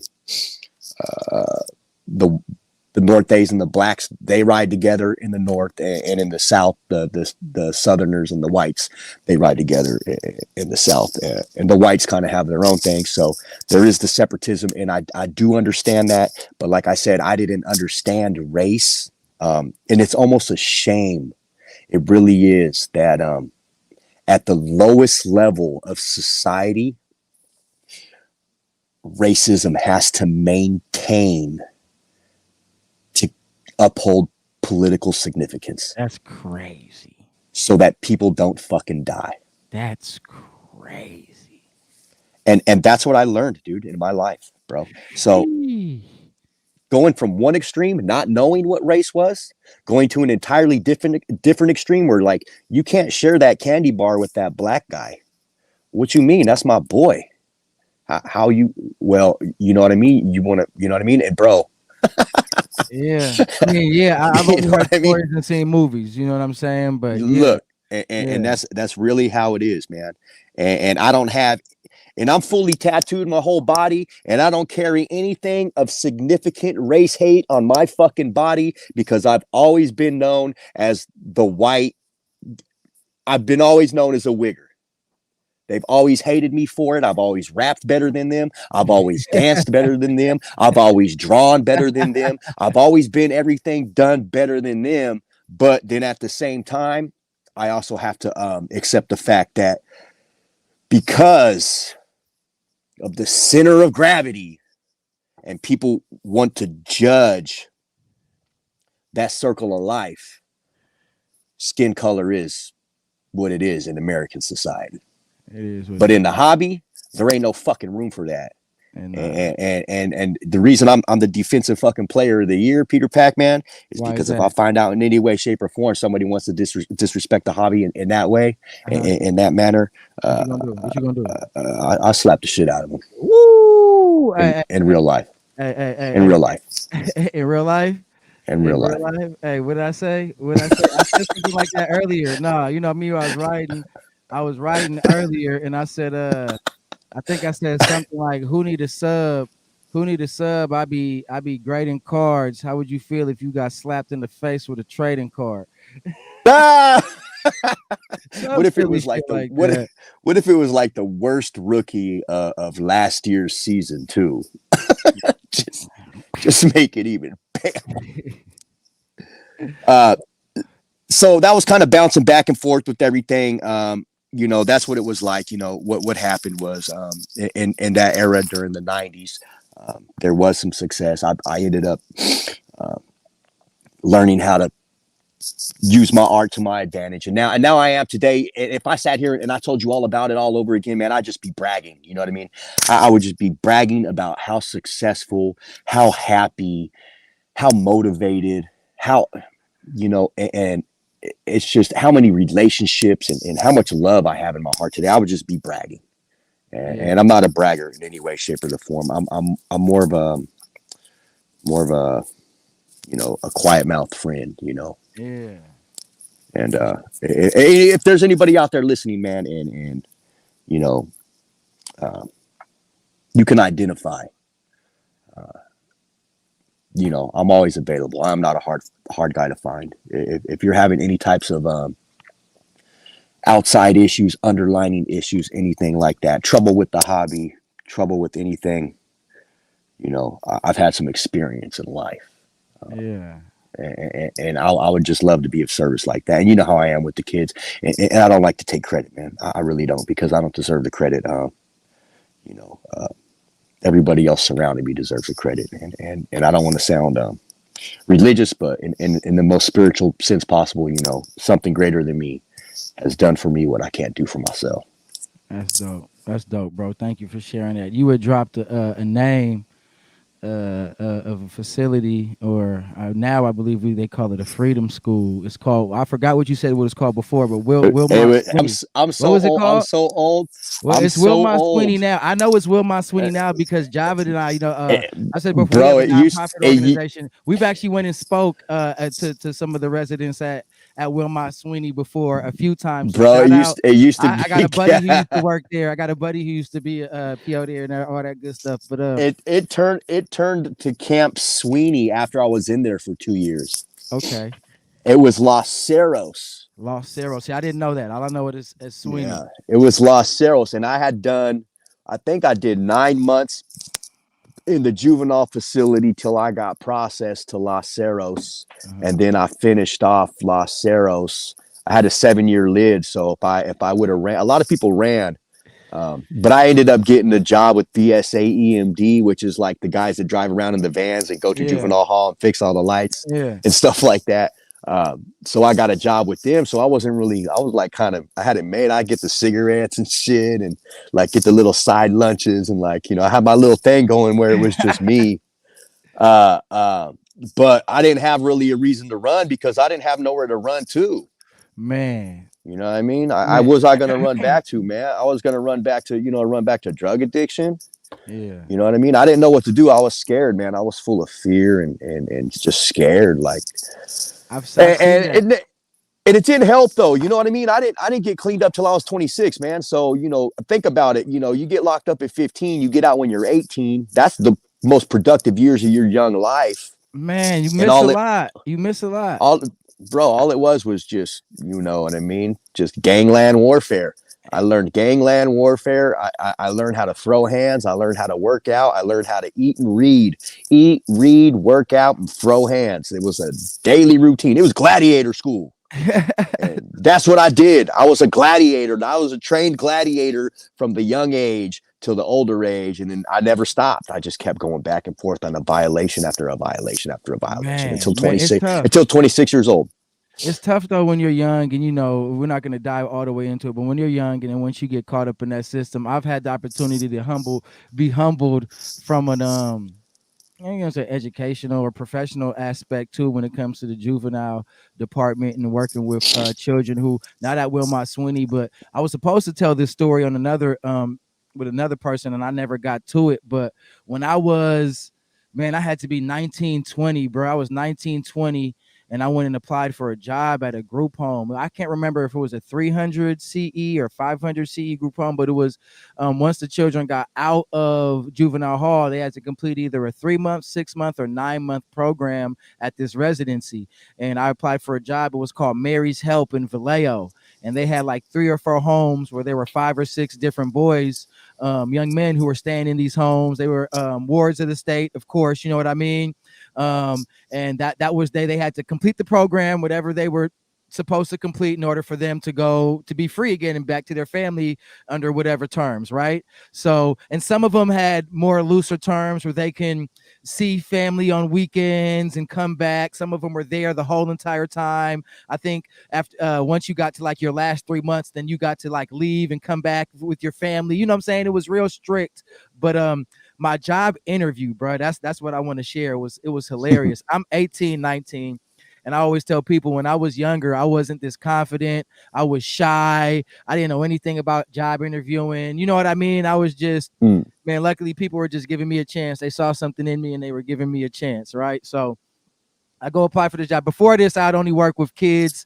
Like I'd work with challenge kids who had challenges, but not this type of challenges. You know what I mean? I get them after they come back from juvenile hall, and I'm still like the assistant in the Oh, they classroom or were something mad. like that. So, They were but mad. now I'm in a job interview, and I'm to be a resident lead. Like ended up getting the job, and I'm left alone with these 6 kids. You know what I mean? 24 hours, 12 hours. These were long shifts we had, and we had to make sure that we fed them. They didn't AWOL. We took them to the movies, the library. We had to make sure they didn't kill each other, hurt each other. All this stuff Yeah. was happening Kill though. you. Yeah, but luckily, man. So I'm at the job interview, and I forget the gentleman's name whose establishment it was, but who was interviewing me. Roy Smiley, and he's interviewing me, and he says, "All right, so."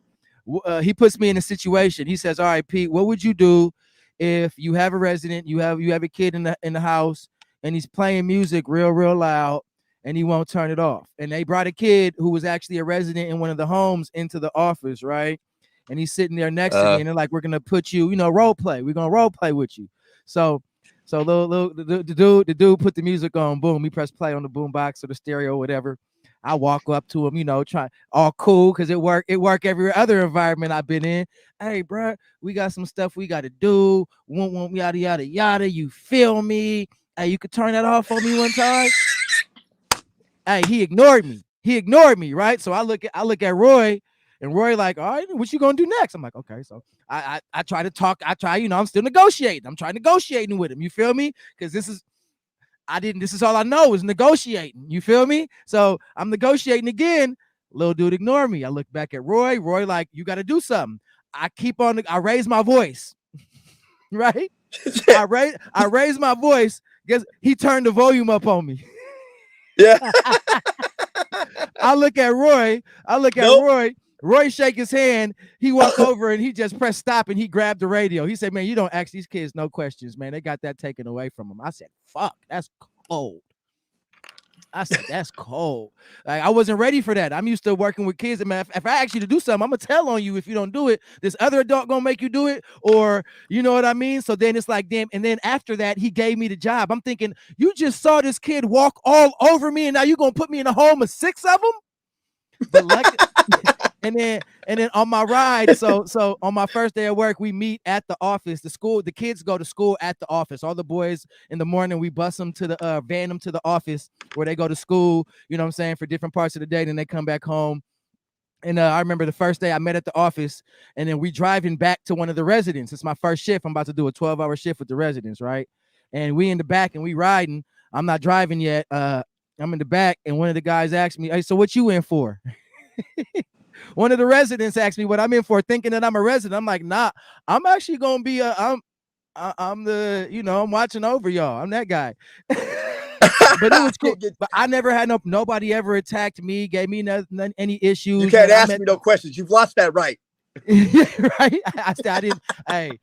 Hey, man, it was eye awakening to see what them kids had been through, what they had to go through. Some of the paperwork they had on file, You know some of what? the I thought medication, about that the too, man. medication that we had to force to give some of these kids. You know what I mean? That was crazy. The you looking at paperwork, these kids is 16 and they're not allowed in certain counties. I'm like, what is going on? And it's not even Yeah, really man. anything violent though. Like some stuff, like I'm talking just for theft.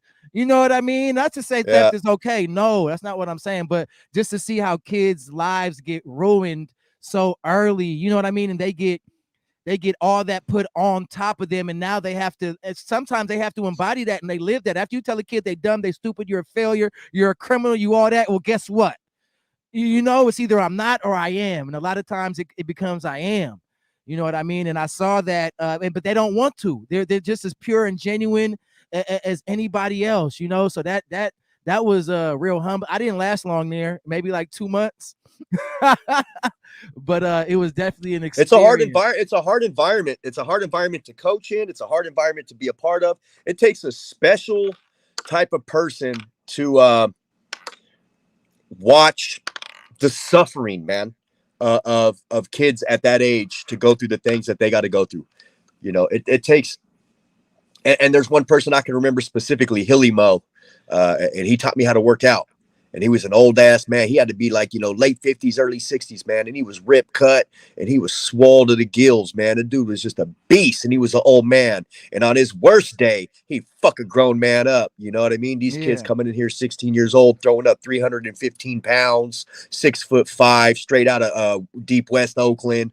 You know what I mean? And bullet holes in their chest already. Like these are the type of dudes that are doing, you know, these foster homes and that are in these programs, you know, that could be saved if they just had something positive in their life, some type of outlet, some type of hobby, something that what we're trying to do could motivate them, something to collect, something where they felt like I don't need to sell dope, man, because look at this box right here is worth the same thing as what a kilo of dope is. If I just take this box right here and I bag it up in singles and I get these singles off on eBay or I get these singles off on some other e-commerce site, it's the same thing, except I ain't selling dope. I'm pushing real products. And then they learn how to do e-commerce and then they learn how to do business and they ain't got to do all the shit they're doing and they ain't catching no bullets.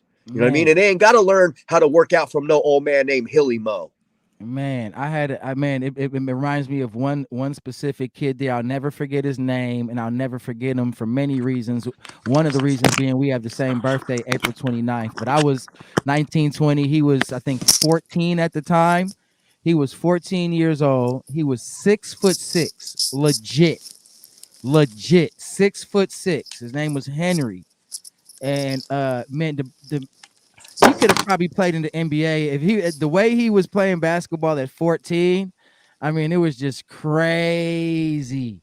You know, and back then that's all I knew was if you tall, that's what you good for, sports or something like that. He was good for a whole lot more than that. But just you know what I mean? It would have just I just always remember thinking in my head, you know, I was just always thinking the best for everybody. Henry gonna make it out of here and make it to the league. I know he is. I know he Uh, is. You know what I mean? I used to think that about all the residents there, even the ones that would AWOL and would never come back. You know what I mean?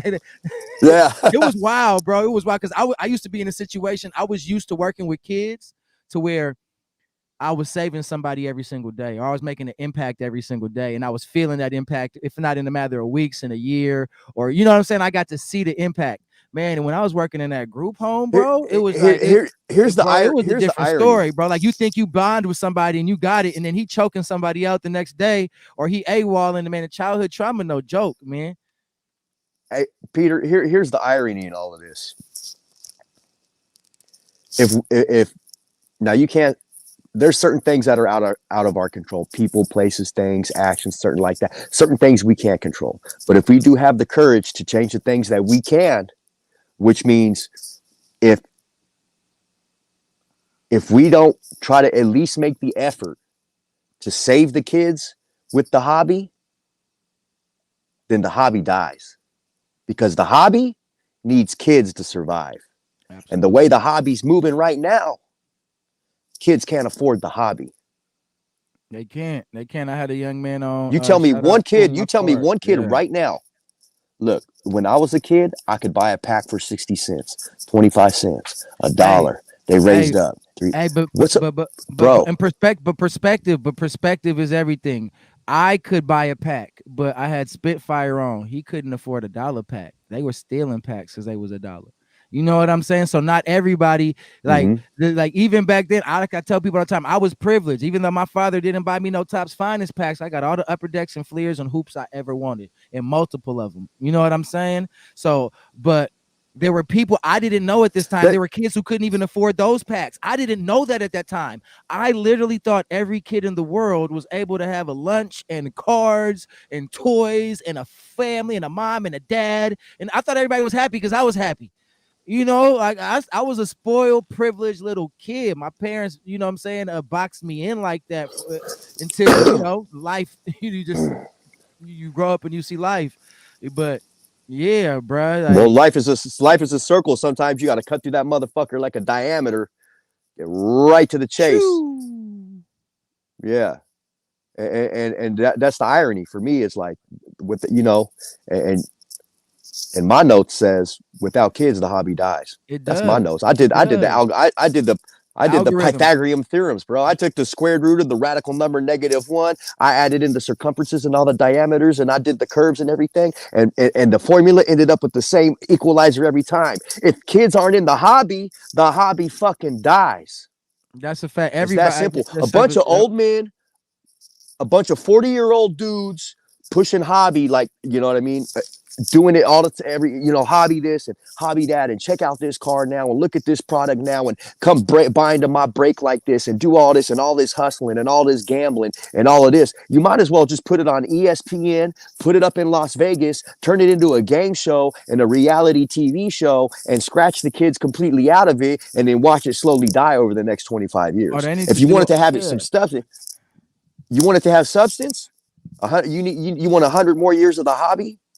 You want 100 more years of the hobby. You got to keep kids engaged in the hobby, which Yeah. means that there has to be an affordable lane in the hobby for kids.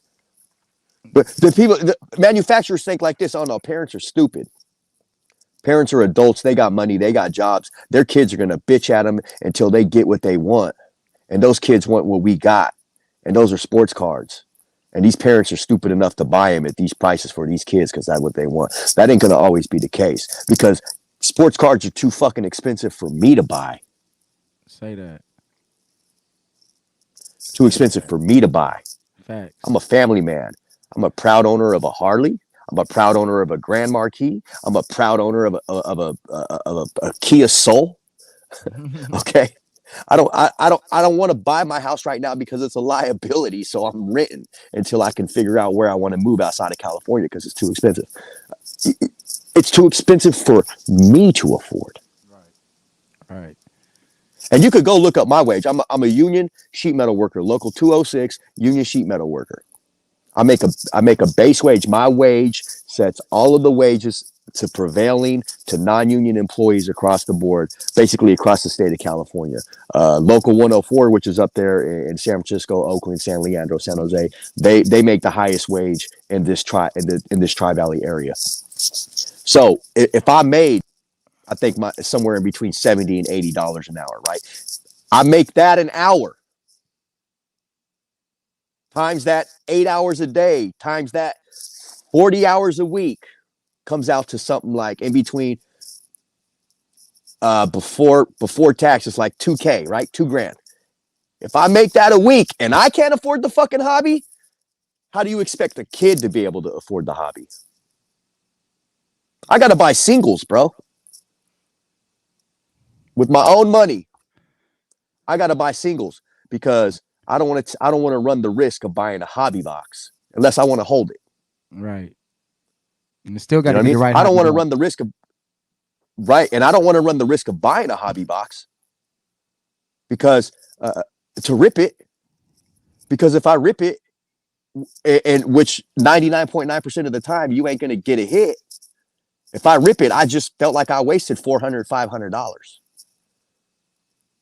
of It, a decent product. it's Now definitely different. No, definitely, because definitely like buying hobby boxes even shit 2-3 years ago, I wouldn't mind spending. No, see, it depends. It all depends. Because back in, I'm not gonna but lie to you. you look at it now today though.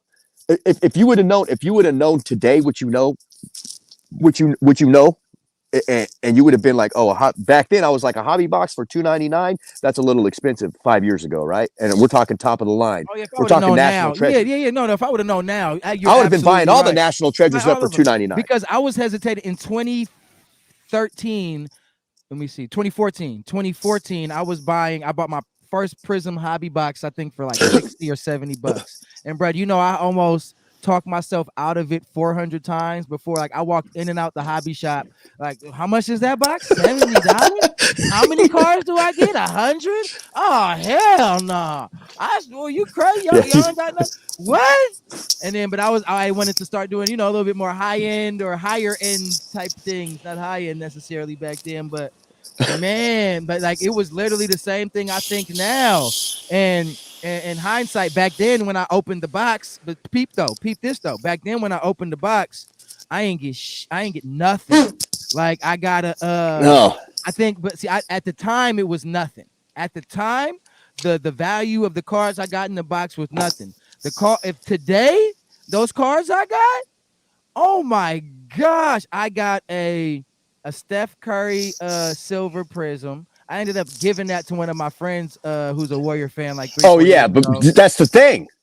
You I got got a Giannis second year silver prism. I had sold that for $1,000 raw during the big boom. Raw. Now them things is going for yeah, like I think a PSA 9 is $1,000. You know what I mean? So I yeah, won. I had a Kobe Bryant like patch. It wasn't an auto, but it was a patch. But I gave that to my local card shop owner, and for him to sell. Like he put that in the, we just yeah, used to give me stuff, so I gave him stuff because there'd be times where his stuff wasn't looking like people would buy anything because he didn't have anything because people wouldn't frequent the shop. So when I rip cards, I would give him stuff because that's how he made me feel. He would give me stuff sometimes. I was like, wow, how can you give me this?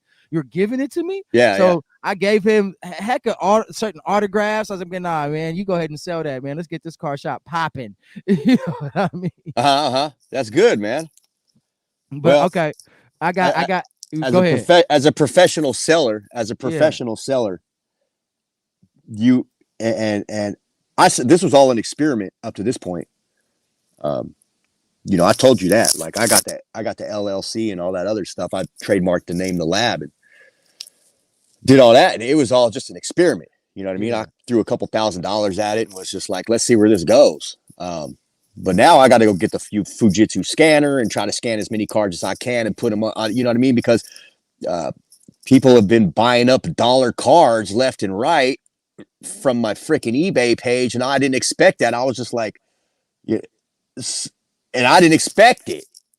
So now I feel like I said before, I have an accountability where it's like I have to uphold this kind of like business model now, um, at least on e-commerce. And so now I have to get some more pieces that I can move and push out a couple more little things. So hopefully I can generate some revenue um, through the smaller, cheaper items to build up maybe some cases, and just kind of start from the bottom. Like, it all turns full circle, and that's, go from the bottom up, man. And it's like nobody threw 15 cases on my lap and was like, go ahead, break these up for me, homeboy, and blah, blah, blah.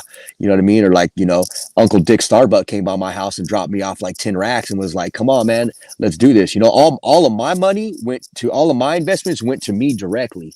It went Yeah. to me, it went to my trademarking, it went to my lawyer, it went to my LLC, it goes to my CDTFAs, it went to all of my seller's permits, it went to all of these other things to get this formula right.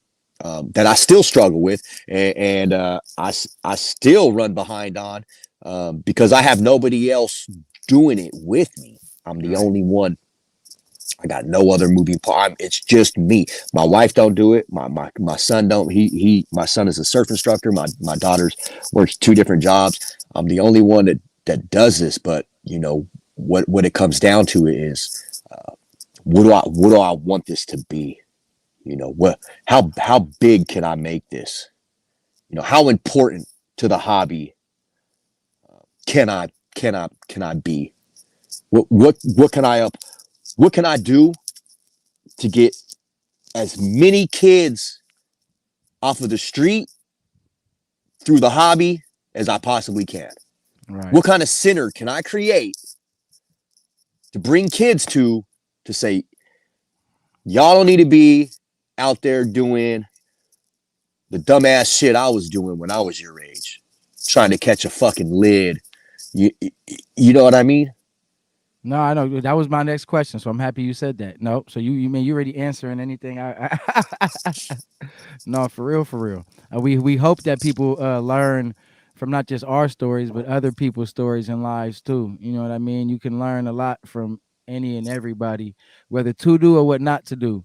Me working in the education field, I've worked. I mean, I worked on whether it's juvenile hall to working with babies in Pampers. I've done it all. You know what I mean? Not done it all, but I've done a lot. Like I've when it comes to that field, I've done a lot.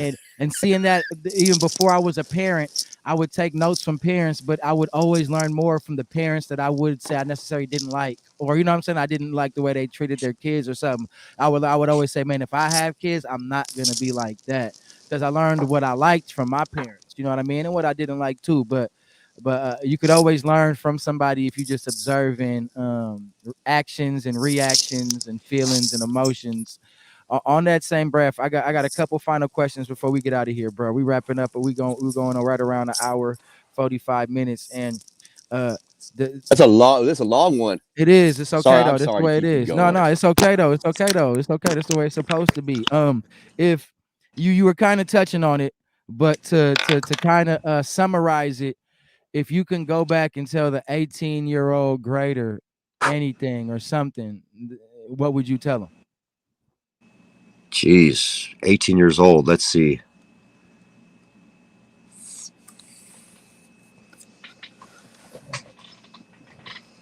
That's a, I might have to come back to you with that one, man. That's like that question's like a research question, man. That's like All right. All right. Okay. well, Let's hold go. on. Okay. Okay.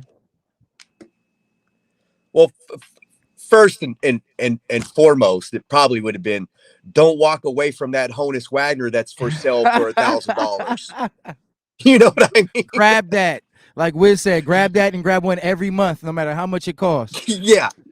Yeah, that Honus Wagner that's for sale, that beat up Honus Wagner that's been thrown into a toaster, that's got four corners cut off, it's halfway hanging on a thread for $1,000. It's worth it. Don't worry. Oh man. But uh, you know what I would have told the 18-year-old me, man? I would have told me, do your dreams, bro. Follow your dreams, RT. because you know, Look at that. um, I probably would have been making jewelry like that, dog, or something. You know, uh, now it's just later in life. You know, and that's why the past is the past. Yeah. Uh, and today now I have the opportunity and the tools um, to pursue the things that I should have pursued at a lot younger age, knowing Right. knowing my talents, but just wasn't quite aware of them. I wasn't quite as conscious of my talents as I am now. Now I know what I'm capable of. Now Right. I know I can stand up in a group of 10,000 people on a stage and Say say, that. hey, you know what I mean? My name is Jake. You know what I mean? This is my story. This is what it was like.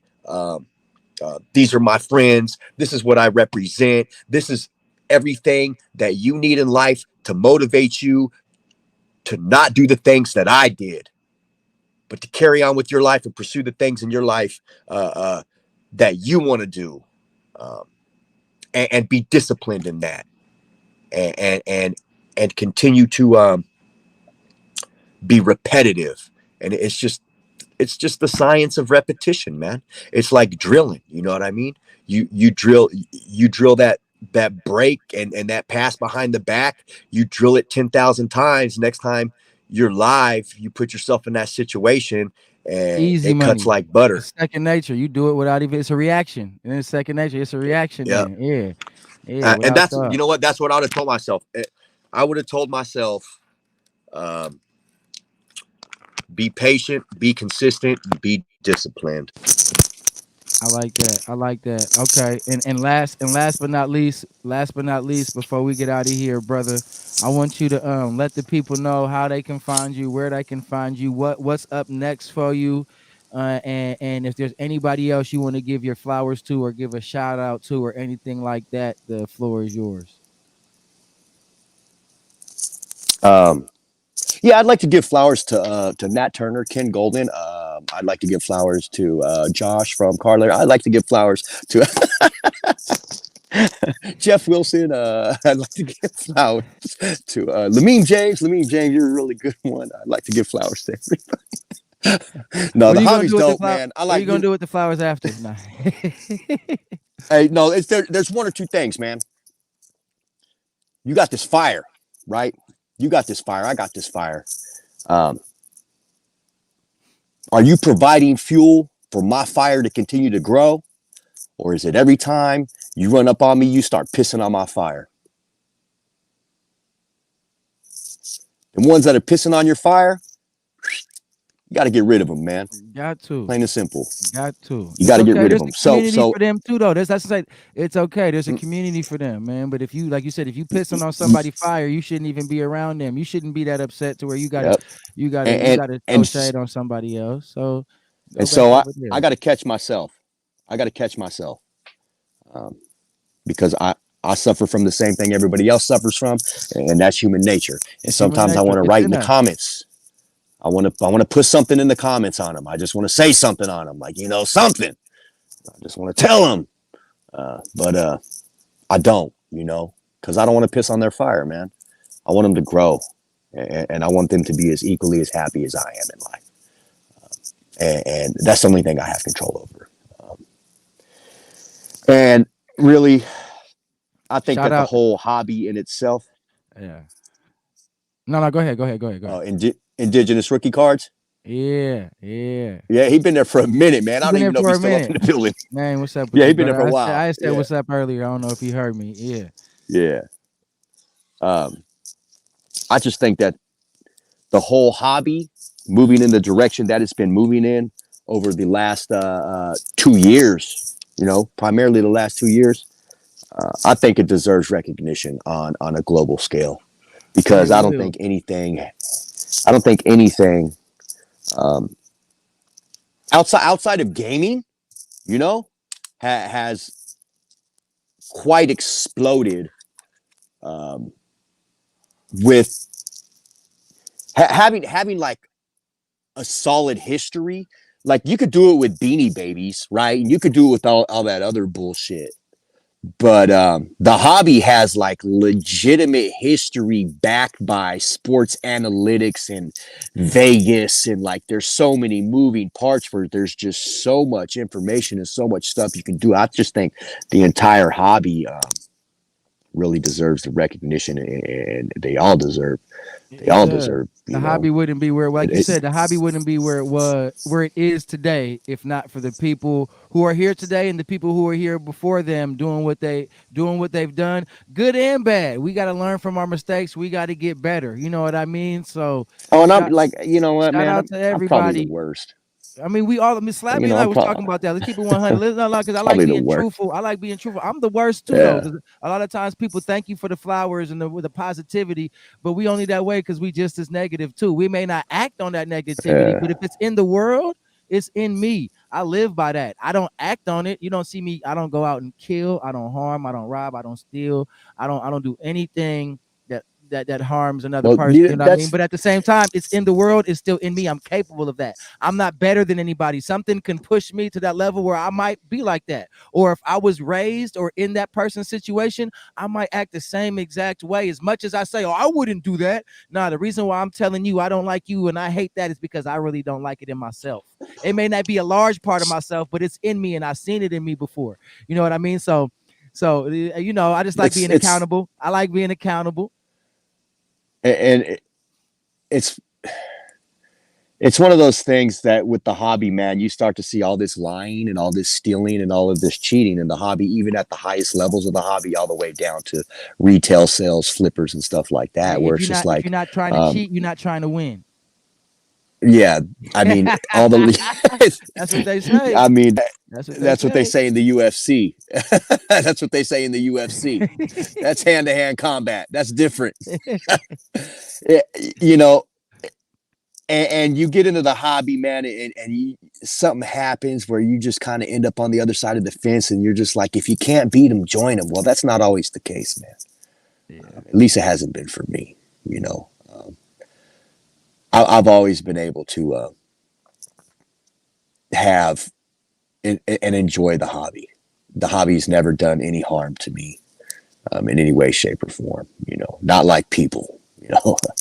Oh, facts. People will always disappoint you. People always disappoint you. But the hobby, like I wrote a song once that said, your friends come and go, but your cards will always stay. And Ooh, that's kind of like a tearjerker, man. It's a wax tearjerker therapy. because That's some more wax therapy phone. and it's true. I mean, your family members come and go. People live and they die, and your friends come and go, and some for good reasons, others for worse. And your cards will always be a reflection of that memory, and that's the weight and the substance that these cards carry with me, man. So, Hey, you know what else would always be yeah, here? You know what else would always be here, long past us, because we're not gonna be here forever. Is our music, Jake. This music that we put out, damn man. it. That music gonna I mean, be I gotta start. here. I gotta You start talked doing about a so. timeline in hobby history, man. That's gonna 10, 20, 30, 40, 50 years from now, they're gonna talk about that hobby music, man. Same So, way we so did, that's same way that's we talked about the hobby history from 100 years ago, 200 years ago, 20 years ago. Somebody they gonna have to talk about that. They're gonna have to talk you about the gotta you card gotta artists. see They're gonna have to talk about just the you got arts, the hobby arts. you They're gotta gonna see have to. this. I'm They're I'm, gonna I'm have to give us some type of subgenre, our own genre. If gospel got it, the hobby need it because it is our religion. Stop it. you got to see this, man, because I don't do no studio time. Everything that I do is I'm trying to perfect a live performance. Everything I do is just basically live oriented. You know what I mean? I Yeah, try yeah, to yeah, do yeah, it as yeah, cut yeah, and yeah. as dry and as Sure, raw. and I I don't know ever this do no. because I've created with you. Yeah, it's made right Yeah, and there. Like they're getting it's something that was it's made literally supposed to for be them. You cooking for them. Like you not even right. nothing. Yeah, you cooking. Ain't no prepping the night before. You like, all Ain't right, no cool, I gotta marinating, have nothing. dinner. I gotta have dinner ready by 6. Let me start cooking this up at 5:15, and let me make sure. Let me taste test it at 5:55. Let me make sure it's right by 5:58. Dinner's ready. Ding. Come get these bars. And then one take Jake does it by 5:59, 6 o'clock, served. No, I seen it, man. Creating with you, bro, is something that I look forward to. I'm happy that we got to get that off the checklist. It's crazy how last time we created, I said something something packing Greg something off the checklist, and now we've named this segment off the Oh, the checklist. checklist. Yeah. Yeah, Yeah. so Yeah. Yeah. and then, but it's like you said, you asked if you ever put something in a rhyme and then later on it just happens. Hell, all the time, like All the time. everything. Like people, I bet Yeah. sometimes people would think if you listen to our rhymes way before we got invited to Golden Dinner, we put that in a rhyme. I didn't even know Golden had a dinner. Ain't that some Oh, crazy? shit. Like I was Well, trying to make something up. I it's was the trying to make some universal stuff law. up. I was trying to sound cool and higher Yeah. And how cool would you echelon. sound? Very. And then I really walked up in there in in sweats and a team cap, and everybody else was dressed same way I walk in. Hey, come on now. It's organic. And they loved it. Hey, but the thing is, a lot of situations, a lot of rooms I've walked into dressed as I am, uh people get pushed back and they kick back. Hey man, the people I'll tell you that story. I got a lot of stories. We're getting on 2 hours. One story and then we get out of here. So we get to national, right? We got invited to the Golden Dinner. Shout out everybody at Golden who showed us love in 2020, 2021, and invited us to that dinner. It was amazing. Shout out everybody who was there. But so it's me, it's Slabby, and it's Trail. And even long before we at home, we packing or talking about it, and the ladies like, "What y'all gonna wear to the dinner?" and this and that. I'm gonna wear sweats, a hoodie, and a cap. That's what I always. That if I wear sweats, especially if I go buy a brand new sweatshirt or it's the RPS, bro, that is my 3-piece suit. And if you don't know that, then that's your bad. But that's a 3-piece suit for me. You know what I'm saying? That's what I do. I'm Uh-huh. 38. I'm stubborn. I'm like my mama. I'm gonna feel good Oh, no matter where I go. I don't care how I look as long as I smell and I feel good. I'm cool. You feel me? So we get there. We hop to valet. You got to park in valet when you get to the spot. I forgot the name of the spot, but we get there, and the valet dude is a cool young black guy. He cool, and he didn't. What I'm gonna say, he didn't mean nothing by it like that. He was really trying to look out. We hop out the car. He look at us and he say, "Hey, bro, they not gonna. You know where y'all at? Like they not gonna." They're not gonna mess with y'all in there like that. And Slab and Trail automatically look at me and like fake way trying to start get back in the car, like, dang, it's all bad. I said, nah, we good here. I'm just relying on faith. I'm relying on faith that them good kind folks at Golden and them gonna let us in, you know what I'm saying, dressed as is. You know what I'm saying? So then we get to the a manager come up to the front. I let dude know, no, hey bro, it's good. Trust me. Like I like how you looking out for us like that. That's a good look. Because if we weren't on the list, I would have said let's turn around and go. You know what I'm saying? But we on the list, so I'm like, bro, it's good. Trust me. His manager come in trying to reiterate it, but not really. And we like, bro, it's good. Just park the car. We in there. We go up in there. The front dude with the list, it's another black dude dressed up in a 12-piece suit, looking sharp and spiffy. And he just look at us. He don't even look at the list. He look at us and he go, I said, what? He said, you got to be on the list. I said, well, check the list then. And we got in that thing, man. And we got in there. So Check the list. check the list. You know, it's cool. I said, well, you just check the list. Can you just check the list and see if our name is on there? It might be. For some reason, I showed up here, and I'm from California. Something told me to come here all the way here from California. So just check to see if the name was on the list. But you know, just that was just a funny story. You know what I'm saying? Outside to get in, we were some friction, but once we got in there, the Golden people and everybody else who was there, a lot of the people who were there were real welcoming, and they weren't too uncomfortable. You know what I'm saying? Yeah, that's satire, man. I mean, that's just the way it is. That's the brand. If that's the brand, that's the brand. If you were showing up like Pitbull, you know, in a nice 3-piece gray shimmering silver suit with your shades on, looking like, you know, or, suit. that's what I'm saying though. But if that was the brand, but I'm on the same level because it's comfort over clout with me. Yeah, I don't care. Yeah, comfort. And then plus it says RPS on it. Yeah, and Keith always said, Keith Allison, I got to get back to him. Keith Allison always said, man, if you look good, you feel good, you play good. That's what he used to tell us on the basketball court. That's why he always used to make sure whenever we could, he'd raise money so we can get the uniforms and the tearaways we wanted. Because if we hey, did you ever and when you got some new shoes or you got a new fit or something and you went to go play, man, and it just made you play better. It did. When you look good, when you look good, you feel good, you play good. You know, they always tell me like, always go look for a job when you have a job. Like I've always tried to do that because you're confident. I walk up in there like, I really don't need y'all. Y'all need me for real. I'm going back to work on Monday. Like somebody else need me right now.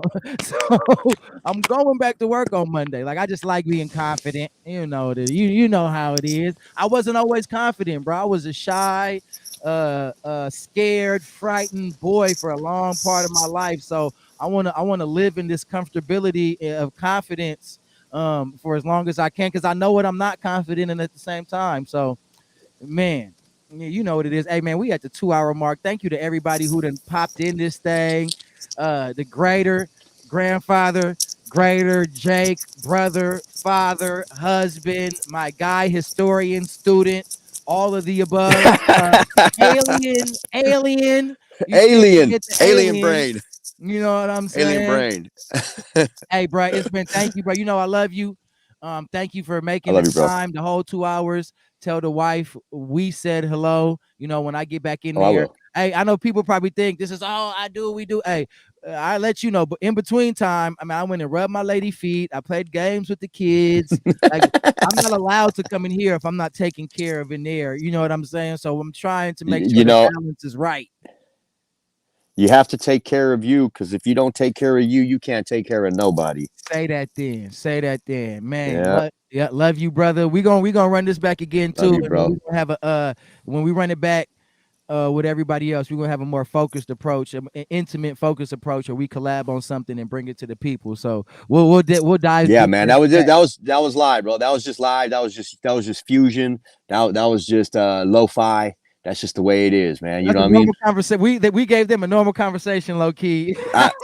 I know we did. We gave them but you know what? That's what I said, man. We might have to do like a rehearsal or something next time, because we fucking going every other which way, and they, you know, they're gonna be going like, damn, these guys. But anyway, yeah, you know, that's that extraterrestrial brain, man. That's stoic. That's that Marcus Aurelius. That's that you know, Machiavellian alien shit. All day, every day. Hey, man. That's the 50 laws of power, man. Hey, let's not seduce him anymore. Hey, I hey, love yeah, you, let's Peter. not. They I thought love it you was gonna be guys. 48. You look at you, Uh, look at you. Let's see who um, gonna catch that. Let's see who gonna catch that. All right, hey, right. Uh, they thought it was only 40, but they grandfather grader at Instagram. That's GRNTFTHR. Grandfather abbreviated grader. Grader. The name's Jake. Right here in San Diego. If you tag in with me and you DM me, and we can exchange phone numbers, and that's really how I connect with people, man, on that real life level. So Instagram is just a page; it's just a social media thing. But we really real life people out here that really connect. So, Peter, Man, it's been great, bro. Thank you, everybody who tuned in. Thank you, everybody who are tuning in now. Maybe didn't get a chance to drop in live because this be so spontaneous. And on East Coast time, it's the wee hours in the morning, and people got lives and kids. But tomorrow morning at 9 a.m. Pacific Standard Time, we will have my guy Tim on from Slab Strong, and then again at 4 p.m. Pacific Standard Time, Jedi Push Cards Like Weight, another artist musically in the game, and also a collector, talented guy, man, we gonna have on, and I'm excited about that too. So, mm, man, happy new year again, everybody. I'm gonna stop saying that after tomorrow.